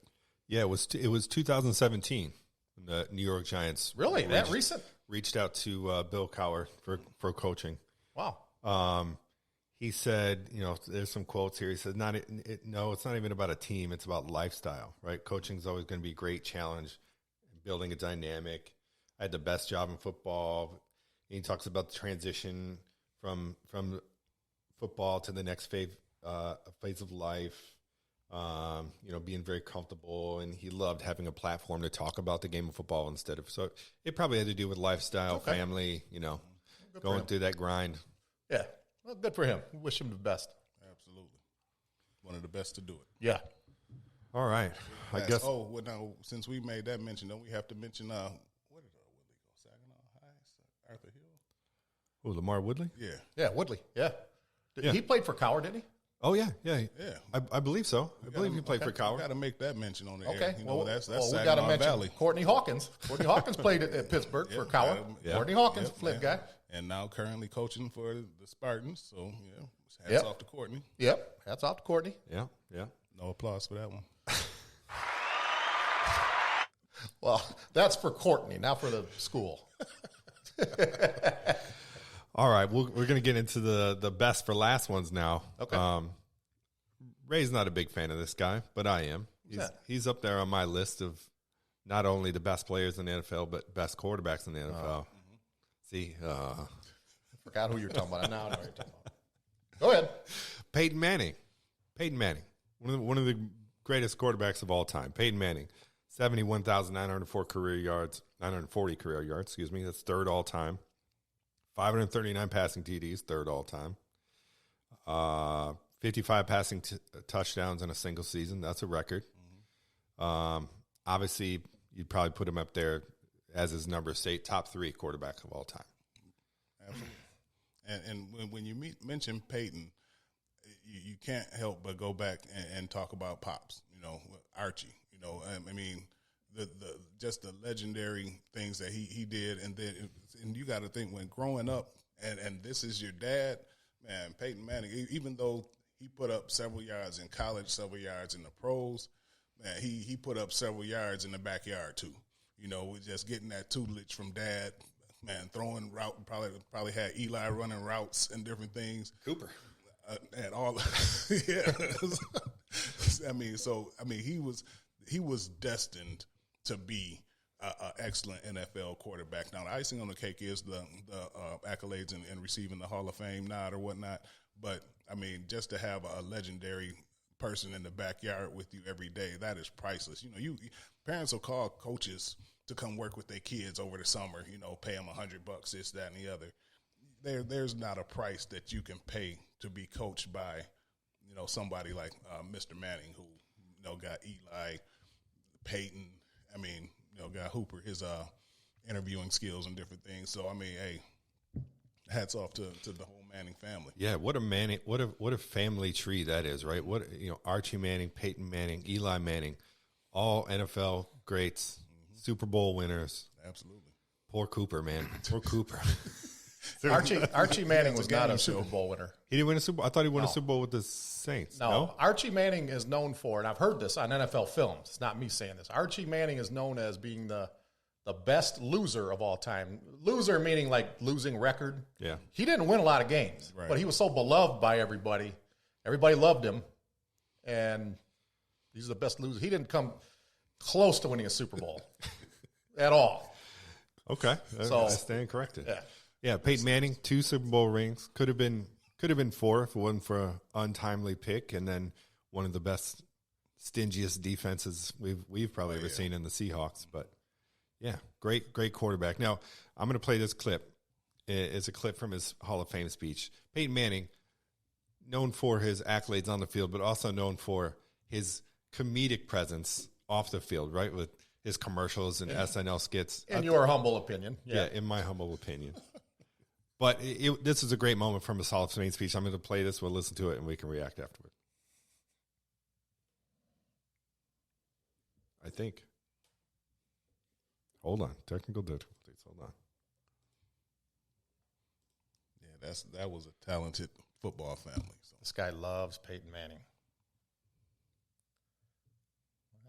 I got a few choice words when it's time. Hold on here. Why isn't this playing? Hold on. Well, I guess I don't have it.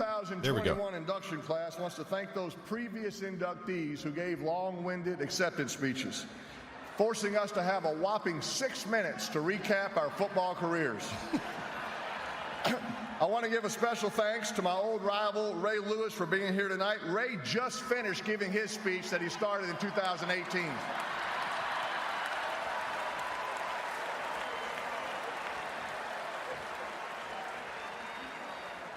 Next year, acceptance speeches will probably shrink to 4 minutes. And speaking of rivals, my good friend Tom Brady is here tonight. By the time he is inducted... We're booing. We're booing Tom Brady, yeah. Consider the city. He gets that LeBron James and Floyd Mayweather Jr. treatment, man. So everybody hates him. By the time Tom Brady is inducted in his first year of eligibility in the year 2035, he'll only have time to post his acceptance speech on his Instagram account. Peyton Manning being funny, like always, you know? Ever remember when he was on Saturday Night Live, that backyard football scene with all the kids? He was like throwing in their face and yelling and screaming at him. Peyton Manning's a funny guy. Yeah. Funny guy. Classy but funny guy. They all have good chops. How funny was he when he had to watch Charles Woodson accept that Heisman Trophy? You see how he was frowning and crying like he couldn't believe it? Yeah. Okay. I don't know how the Heisman voting goes now, but back then, which was 1997, they went by regions. There was like only one region voted for Manning. But as great as Peyton Manning was in college, Charles Woodson was by far the better college player. Tell Peyton Manning that. See what he says. We'll have to suffer to that Southern accent again. Yeah. 2 minutes of my life, I won't get back there. Yeah. Any other year, Peyton probably would have gotten a nod. But like you say, I mean, Woodson, he did it on both sides of the ball. So it's like, and then even on special teams. So I mean, you can't not acknowledge that. Yeah. Here's a knock, not a knock, but here's what I think of Peyton Manning, and it's got nothing to do with Tom Brady. Okay, I like Tom Brady. It's not the issue here, but Peyton Manning. Okay, he won 2 Super Bowls. Okay, give him credit for that. Mm-hmm. Now, he went to the Super Bowl, 3 or 4 times? 4 times. Okay, 4 times, 2-2. Countless losses in the AFC Championship game. Yep. Okay, now 11-6 against Tom Brady, or he's 6-11 against Tom Brady, I should say. Okay, 6-11 against Tom Brady, which is his competition. 2-2 in the Super Bowl, and it isn't just you that says he's a top 3 quarterback. Some think he's the greatest ever, but then then you got a guy like LeBron James, who's been in the NBA Finals 10 times and lost 6 times, and everybody thinks he's Adolf Hitler or something. But Peyton Manning gets all this praise like he's just walks on water and all that. I have an issue with that. Yeah, but still, I mean, without getting into a LeBron tangent, but people still... It's a fair comparison. Yeah. But, okay, what I'm trying to say is LeBron lost a lot, and Manning lost a lot. In the AFC title game, I would be curious to see what his record is in the AFC title game. Yeah. I'm not going to go as far as say Peyton Manning's the greatest quarterback of all time. A lot of people think that, though. Some people do, just like they think LeBron's the greatest of all time, but just like I think LeBron's no slouch. LeBron's top 5, top 3, whatever, yeah. Right? He might be the greatest in my mind, but he's up. I'm not knocking him for not being one of the greats. Yeah, absolutely. Right? Yeah. And then how come nobody talks about, like how many Super Bowl rings he has, because usually in the NBA, they're always judging, well, he's got this many championships. There's a lot of quarterbacks that got more championships than he does. Yeah. I think, and we've gotten into this before where a lot of people putting weight on the number of championships a quarterback has. And I think the discrepancy there is like, there's a lot more guys on the NFL football field than there are on the basketball court. There's 5 guys on the basketball court.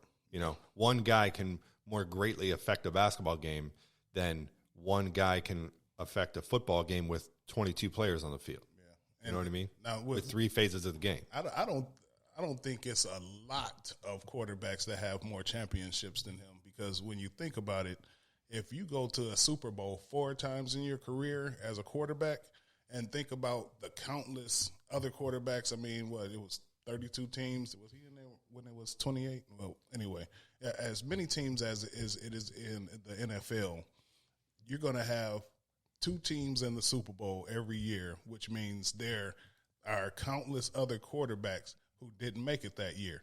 Now, they may be great quarterbacks in their own aspect, but to get to the big game 4 times, I mean, there are people and great basketball players, great baseball players, great football players that never made it to the big game. But to get to the big game 4 times and then to win it twice, I mean, that's saying something. Yeah, and we brought this up before on another show about getting to the Super Bowl, right? Mm-hmm. Where a guy like Jim Kelly, right, doesn't get enough credit. The dude got to 4 Super Bowls in a row. Right. Yeah, that team lost those 4 Super Bowls, but they still went to 4 Super Bowls in a row. Yeah, and it is, even though it's the biggest game, it is just one game. And like you say, with that Jim Kelly reference, those Buffalo Bills teams were some great teams. I mean, you had some Hall of Famers on all those squads. I mean, so to get to the big game and then to lose again is still one game, but just getting there is a monumental feat. Yeah, and if there ever was a red mark on a career of a player like Peyton Manning, it's his record against Tom Brady in those AFC championship games. Yeah. That would be his one knock. If those teams were just built a little bit different, maybe, or I'm not going to say they're coached differently because they had some pretty good coaches, but that was a guy that carried a team. That's the quarterback that made the players around him better. Yeah. Carried a team, just can get over the hump, and that's the difference between basketball and football. That one guy can't carry a football team like one guy can carry a basketball team. That's the way you view it, and that's a good opinion. But people don't view it that way. It's how many championships he won. People didn't start keeping track of championships in the NBA until Michael Jordan won 6. Now, look, with everything I just said about Peyton Manning, I would put him in my top 5 all time.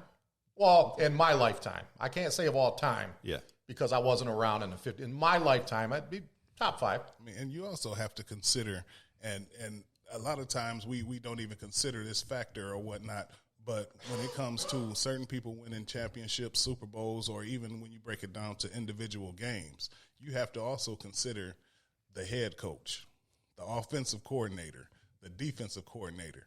Hey, they're human, you know. So if you make a certain call on 3rd and 10 and you don't get it, now you got to punt and the game's over.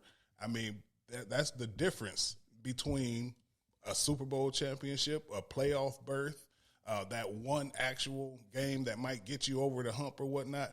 But, you know, who's to say, you know, that if Tom Brady was in Indianapolis, that he would be what we now a lot of people consider the GOAT. Yeah. But who's to say if Peyton Manning wasn't in New England, that he wouldn't have trumped Brady's stats, you know, 3 or 4 times, you know. Yeah. So I don't think that would have worked because of the next point I was going to bring up is probably the thing I respect or the accolade that I hold greatest for Peyton Manning is that he was, as far as quarterbacks go, maybe players, one of the greatest field generals of all time. Oh, absolutely. Like he controlled that offense. There was many years where players said, we had an offensive coordinator by name, but Peyton Manning was calling plays he was the offensive coordinator. He was calling plays on the field. right.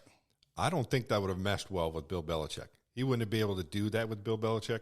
But would that have made Peyton a better player? You know, that's the debate right there. Yeah, you know, because I cringe when I think, you know, especially as a high school football coach, a high school quarterback taking over play calling. You know what I'm saying? And then as a coach in the NFL, what's the difference? You know, so my thing is, I think it's the dynamics, the power struggle, you know, the fact that he did have a couple wins behind his name where this offensive coordinator basically probably had to kind of take a step back. If you want to keep Peyton Manning on your roster, this is what we're going to do. And, you know, he, again, like you say, he is the original field general that would change plays at the line of scrimmage and, you know. So. The king of the audible call, right? King of it. And maybe that would have worked because Bill Belichick's the defensive guy. He'd be like, okay, we're the defense. Peyton, you call the offense, you know? Let me say this, Dan. Look, my issue with Peyton Manning is more of a college thing. It has nothing to do with the NFL. He is, I mean, when he played in the NFL, he was, you know, exciting, one of the best of all time. Great player. One of the great athletes, period, just in any sport. Now, it's a little more personal with me because every time I look at him on TV, when I hear that voice, and all I picture is when they're in New York City at the Heisman presentation, and the winner of the 1997 Heisman Trophy, you know, you got all 4 guys sitting there next to each other. They announced Charles Woodson's name. This was his reaction. Look, man, me, you, and Mike. That's a quarterback mentality. Me, you, and Mike. We're here. One of us is going to be presented as the MVP of such and such. Okay? Now, there's a 66% chance that might not win the award. Okay? If you win, job, Dan. Job, buddy. Mike, good job, man. Congratulations, man. Well, you know, where we drinking at tonight or whatever. I'm not going to sit there and frown and pout. The better guy won the Heisman Trophy. The guy, Charles Woodson, is like a top 5 college player of all time. He won. Bow down, shake his hand, get your little pickup truck, go back to Kentucky or Tennessee, wherever you came from, and just quit pouting and just shake his hand and have a little class. Yeah, that's what, hold on. That's what I have. That's why I have an issue with Peyton Manning, is the way he's supposed to be from this great royalty family. I mean, did Archie Manning teach you any family values? The guy won. Okay, his peers voted for him. You go up there, shake his hand, and then go in your little pickup truck with the KC lights on it and get the hell out of here. Go mud bog somewhere down in the Smoky Mountains where you came from. That's the issue I have with Peyton Manning. That's why I don't got nothing nice to say about him. How do you know? Because my image, truck? I don't know. He just looks like it. Looks like he does, that long forehead. But that's I have a personal issue with Manning. It had nothing to do with playing ability. Nothing to do with playing ability. Yeah. See, okay. But that's you. That's you talking as an adult. You really know in that situation. Dan, you know I hold grudges. As a 21-year-old kid, Dan, I hold grudges for a very long time. Okay, not proud of that. I'm not proud of that.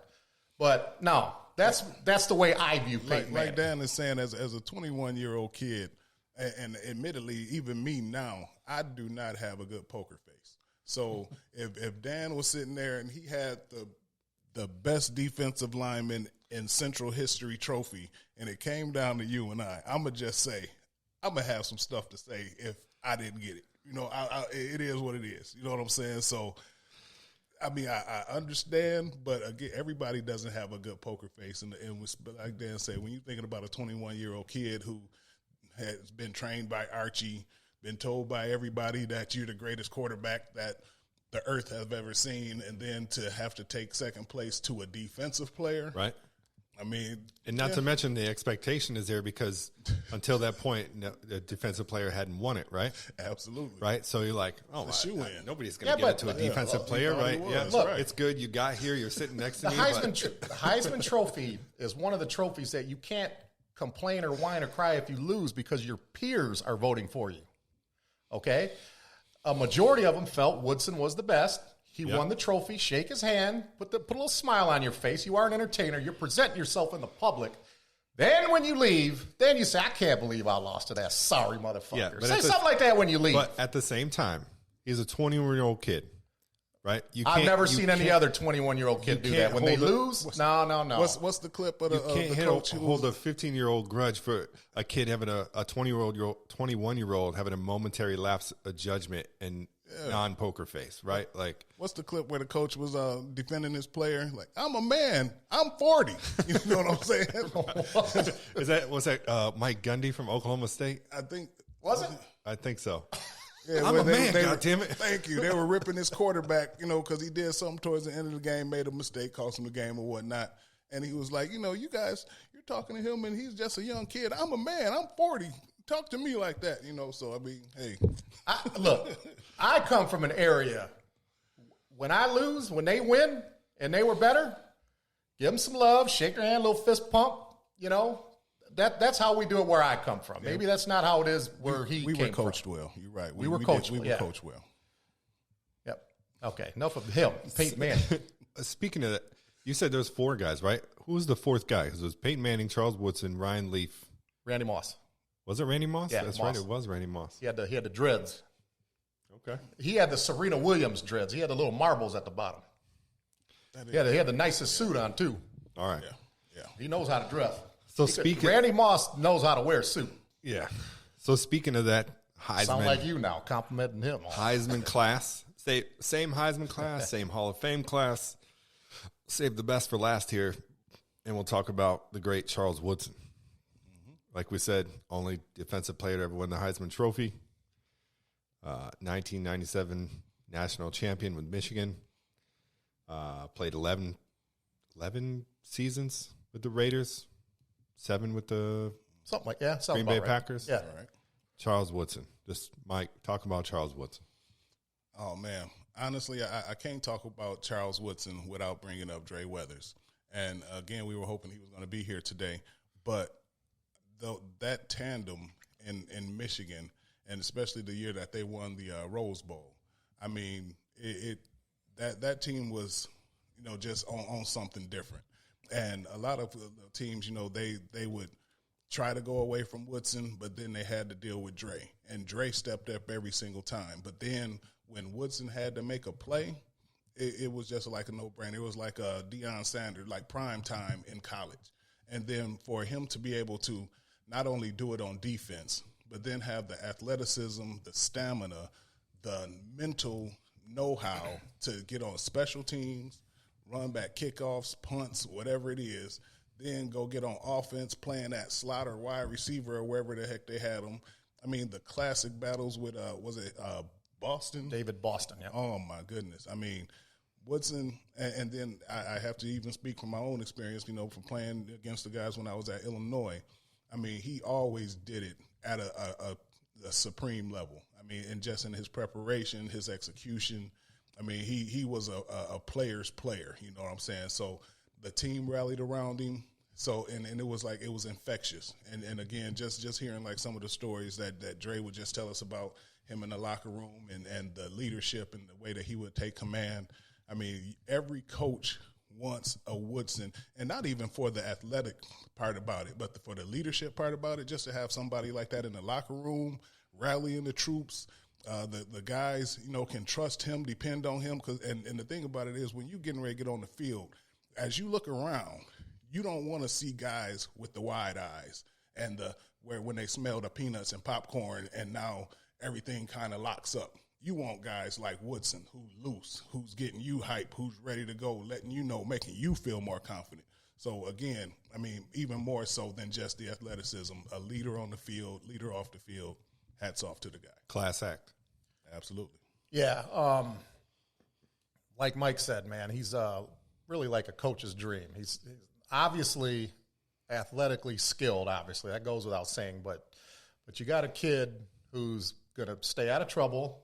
Grades are going to be good. It's going to lead by example. Great leader. I mean, that's like the best thing Mike said. Great leadership skills. I believe he was all Big Ten as a freshman, if I'm not mistaken. I think he was first team all Big Ten. I could be wrong on that. He was all Big Ten. I think so. What's an interesting you see a lot of Charles Woodson, Deion Sanders comparisons, okay? And in my opinion, that's a good comparison. I'm not saying he's better than Deion. Not saying he ain't.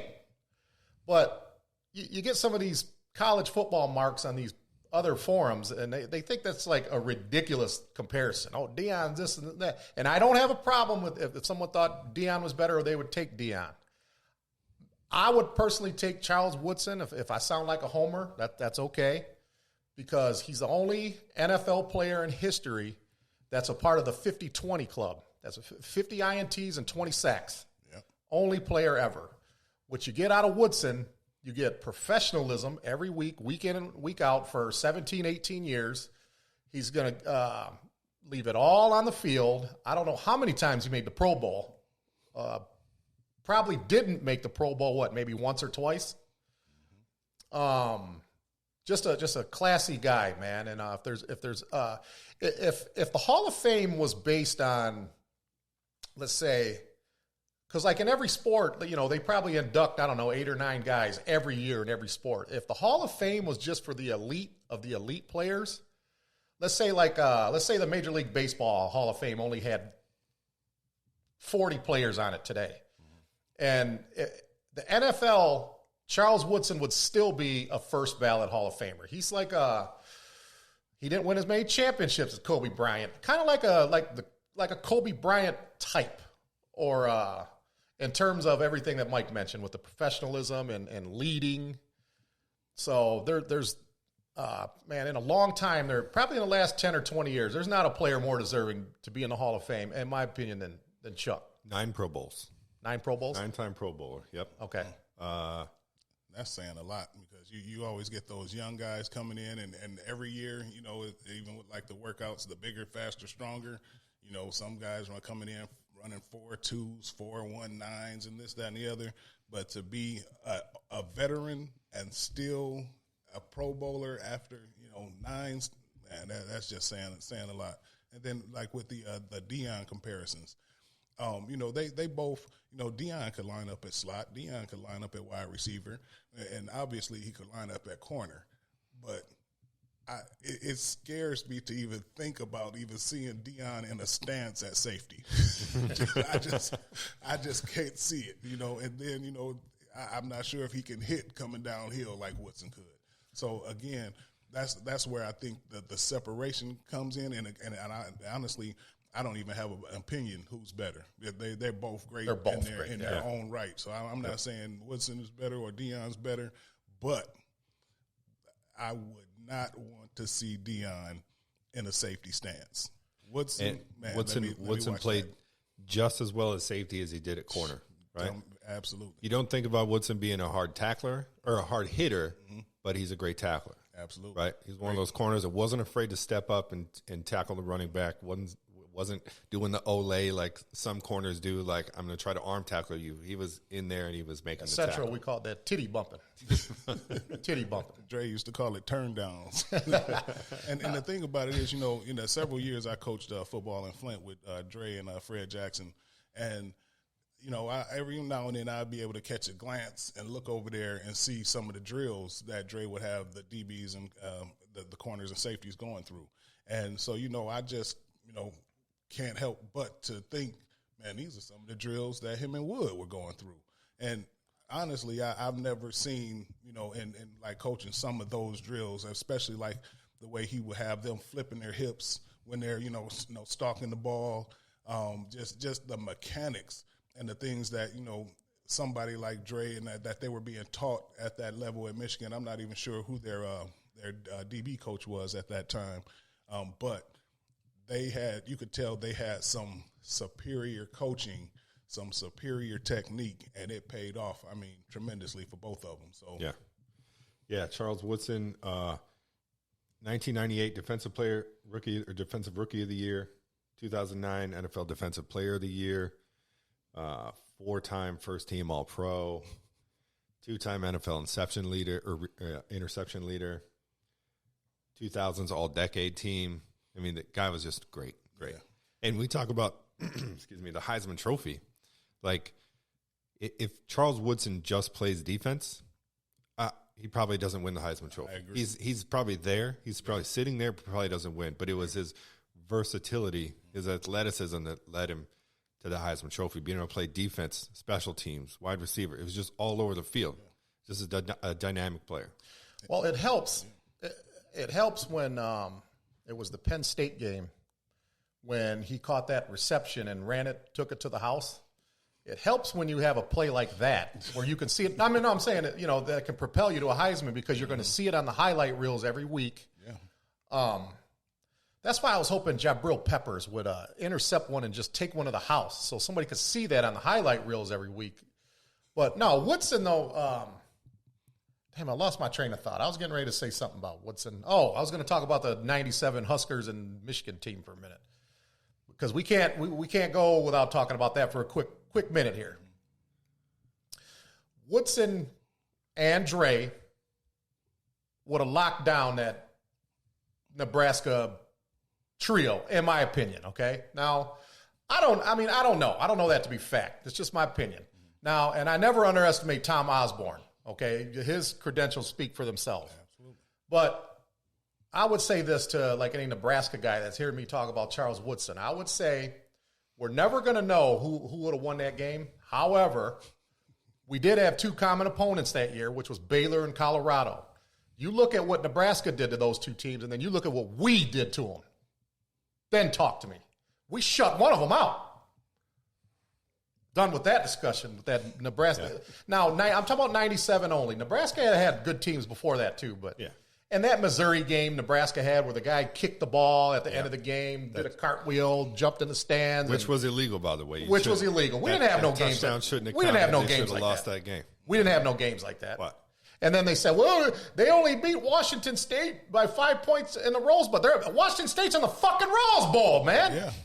What do you mean? As a good damn team, Ryan Leaf almost won a Heisman Trophy that year. Absolutely. Fuck out of here, man. Yeah. All right. Sorry. It's the defense. The defense would have contributed more to the win of that game, I think. Yeah. And even the special teams aspects, a lot of people, especially when you're talking about football, you can go through millions of interviews and all you're going to hear is offense, defense. A lot of people, special teams is like the adopted child or something. Not adopted child. The redheaded stepchild. I didn't even want to use that kind of reference, but just that's not really paid much attention to. And for him to be on special teams is one thing, but to get on special teams and then to be able to excel like he did, running a kickback, running a punt back for a touchdown is hard as I don't know what. Running a kickoff return back for a touchdown. Those are some feats that some of the greats never accomplished in college or pros.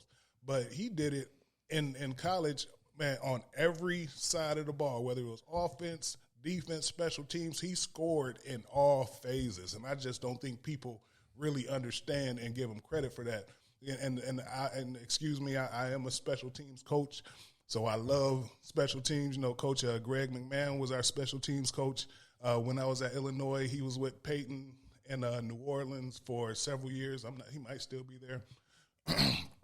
But we really put a big emphasis on special teams at Illinois. So watching what Woodson did on special teams, that's honestly what took it over the top for me. You know, I understand what he did on defense, man, I enjoyed watching offense, but watching them returns and hitting that sideline and then turning on that speed, man, like I say, he's one of the greatest to do it. Yeah, absolutely. Dan, let me say one more thing about Woodson, and this is what I'm hoping for in the future. This is kind of a heart thing I'm going to say here. I know you get on me with this heart thing.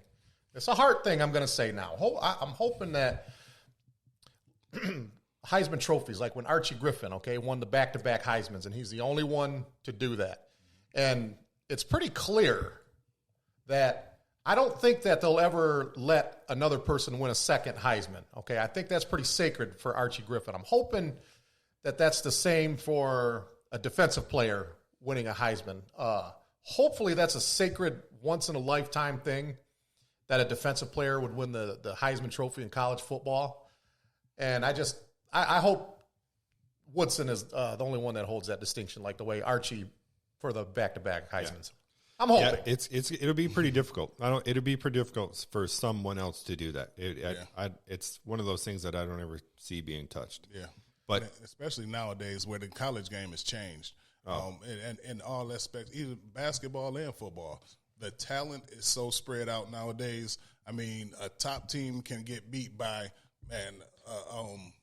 Northwest Dakota State. I mean, it just depends on if you come in tuned in, locked in, and ready to play. So, I mean, it's such a wide spread of talent, and that's why I love watching the game nowadays. You have to, come in on your P's and Q's, or anybody is vulnerable any week in and week out. Yeah, and even in recent years, it's become, the Heisman Trophy has primarily become a quarterback award. Mm-hmm. It used to be some running backs in there, but it's primarily been given to quarterbacks. I was really shocked last year that it went to a wide receiver. Only the third time in history. Yeah, not a quarterback or a running back who predominantly, earned that award. But as far as Charles Woodson goes, I got one more clip from a Hall of Fame speech, and I think as much as Charles Woodson is known for being the player that he is, I think if the second thing everybody's going to say about him is like he's a classy dude, right? He's just respectful, teammate, right? Just does things the right way, and I think this clip of his Hall of Fame speech really represents that. Any player that play with me, please stand up. Stand up. Any Michigan Wolverine out there, player, keep standing. Keep standing. Any Michigan Wolverine, stand up. Any Green Bay Packer, past, future, present, all fans, stand up. Any Oakland Raider fan, Las Vegas Raider fan, stand up. Keep standing. Keep standing. Anybody who's a fan of the way I played the game of football, you stand up too. Anybody. I'm standing. I'm standing on my head. My coach, Lloyd Carr, told me a long time ago, I had to stand. there's no one bigger than the team. I got on my Illinois gear, so. No one bigger than the team. He said his old coach, Lloyd Carr, said no one's bigger than the team. And, I wish Dre would be here to talk about this, because he's probably the only one in the room that could have spoke, to that point that Charles Woodson just made. Lloyd Carr told him that no one bigger than the team. Absolutely. That's the way he played the game. Yeah, I remember seeing Lloyd Carr in the corner. He came in when we played Northwestern. I think it was my senior year, Dre's junior year. He was standing there in the tunnel, made that eye contact. Some of those things, you just can't script. And it was just one of those moments, and locked eyes with him, and it was just like, so this is what this is about, huh? Okay. Just exciting times. Yeah, well, we're coming down on almost 2 hours now, so I think we should 2 hours? Almost 2 hours. Okay, yeah, I want real quick. I want Mike to talk about the almost 2 hours. I can't remember the name of it. It was 3 Fs. F. Oh, our Family First Fridays. Yeah, Family First Fridays. Mike's going to talk about real quick. Oh, okay. Well, before I do that, I want to just close out the piece about the NFL and different things, because I listened to Fanica's NFL Hall of Fame speech too, and I just want to put it out here to the audience. One of the things that he said, he mentioned his high school coach. He was talking about, getting in the game and, not really necessarily, thinking, that he's, on this other level. And it was actually a coach who encouraged him and poured into him and made him understand that he could actually play at the next level and be great. So I just wanted to say that to say to everybody out there, there are youth all around you, and you have an opportunity to put something into them. Man, it takes 5 minutes, 10 minutes out your day to just pour into the life of the youth around here. Encourage them, let them know that there is another level. They can excel, they can be great. This is the time, this is the place. Go out and do your thing. Now, Family First Fridays. Appreciate that, Ray. Yep.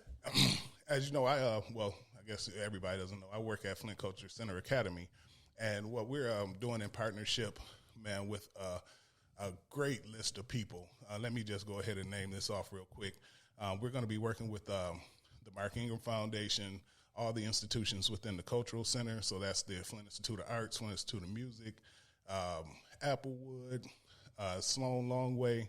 We're going to be presenting Family First Fridays. Hopefully we can get it started towards the second or third week in September, where we're going to invite everyone within who can tune in to 93.7, Cars 101,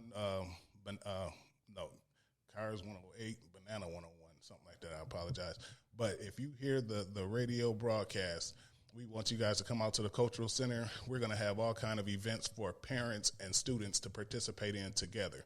So we're trying to bring the families back together, and because a lot of times families can't find that time to spend with their kids, but we're going to be putting on events at the Sloan Museum where they'll be coding with robots and making them do all kind of cool things. There's one that can play the xylophone, can pick up different items, and then you'll code them yourself. We're going to work with the Flint Institute of Arts. You'll be able to take tours and guided tours and different things. The Mark Ingram Foundation is going to come in. We'll be talking about finance, how to make a video, even barbering. We'll be working with Flint Institute of Music, maybe some music therapy.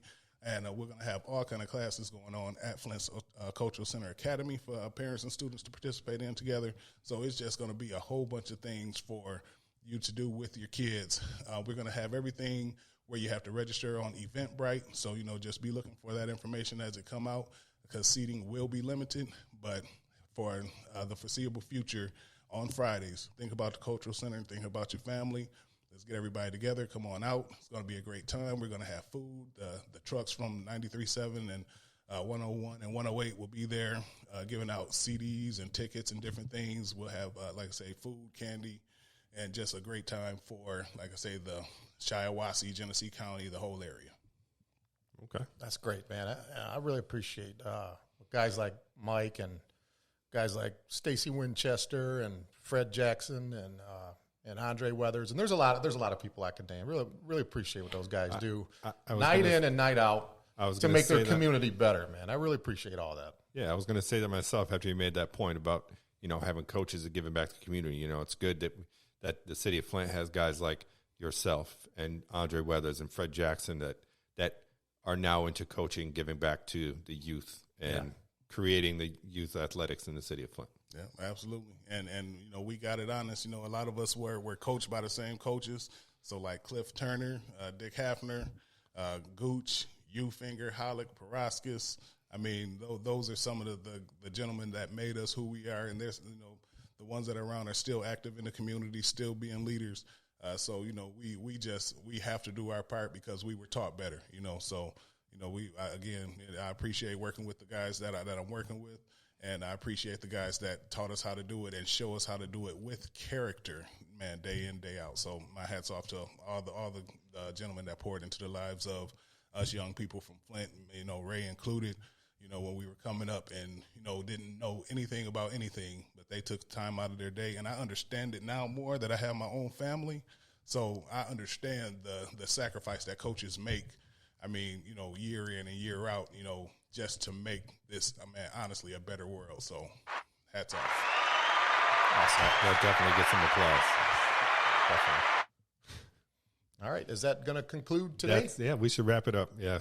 Okay. I didn't know it was 2 hours. Yeah. I felt like we just got here like a half hour ago, 45 minutes ago. So that happens when you talk about stuff you love, right? Absolutely. But yeah, I'm glad to be back in the studio. Glad to have Big Mike opening our show with us today. Good topics today. Good topics. I got fired up a couple times. Well, what can I say, man? I word things differently than I'm not as articulate as you guys are. You guys are really intelligent. I've told Dan this. I'm not trying to put him over or make his head all bigger than what it is, but I've told Dan, and this, holds for you too, man. You guys could have done anything. You guys could have been a lawyer, a doctor. You guys are that smart and that hardworking and dedicated. Yes, Dan, I'm putting you over here. But no, I mean that when I say I don't just throw stuff out there like that. I don't really, I don't really say that, use that loosely, but I have to present things the way that I know how, and I don't know if I say silly stuff on here. Dan told me not to apologize for that no more, so I'm not apologizing for anything that I've said. If I offended anybody with the vaccine or talking about the South or whatever, usually what it is. Huh? It is what it is. It is what it is. You love us. Watch the show. If you don't, turn if to something else. We don't care. If somebody, and look, it's going to get worse as the weeks go on. If somebody doesn't like what I say, I mean this in a friendly way, okay? Nothing violent. Not going to have people here. If you don't like what I say, if you're offended, there's always a chair for you right here. Let's talk about it peacefully. Yeah. And if you want to take it somewhere else, we can. But I come here in peace. I'm a hardworking man. And you compliment us about being smart and intelligent and all that kind of stuff. But Ray, you got your own skills too. I wish I was as an eloquent of a speaker as you. Bold. Got a way with words. You're bold. You're not. You just put it out there and you say it the right way. Yeah.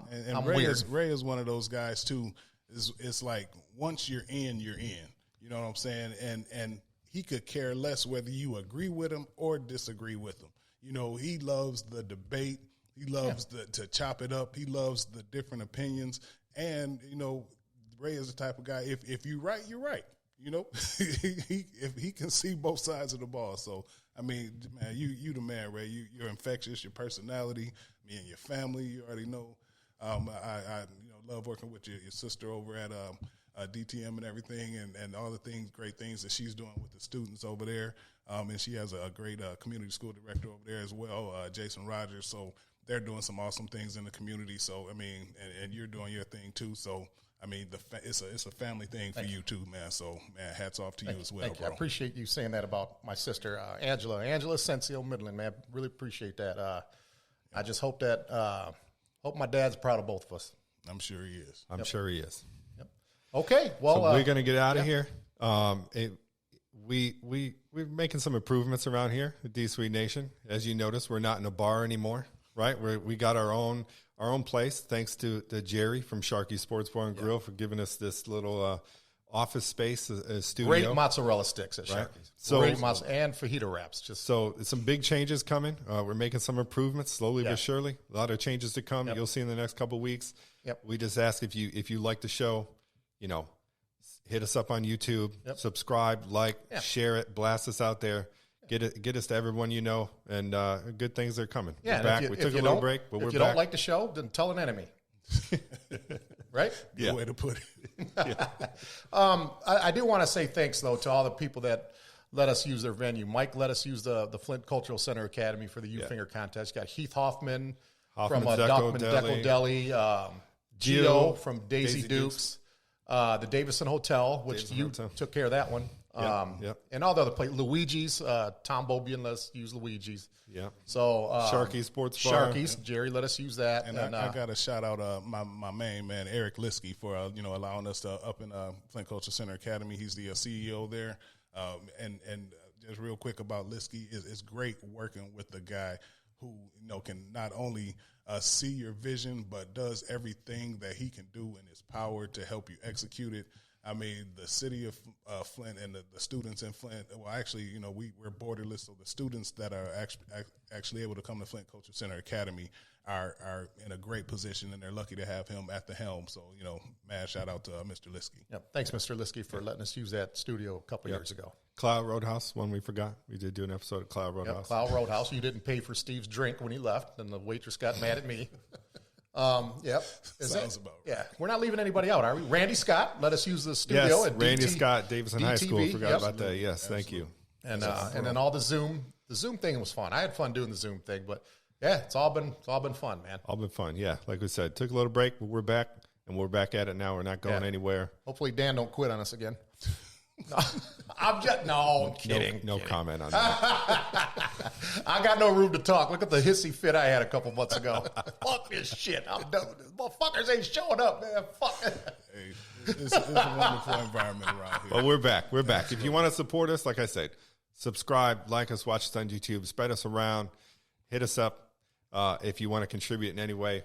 But we're back, and we're doing this because we love it, and we're not going anywhere. Okay, and we're up for ideas. I mean, because Dan and I have our own creative ideas, but if people out there have ideas, want to message us, we're open to ideas. Yep. So hit us up on YouTube, Facebook, Instagram account to come. So, okay. Yeah. Yep, it's a beautiful day. Hope everybody has a good weekend. Enjoy your day. We'll see you next week with Big Judson Anderson and Jay Green. Take care.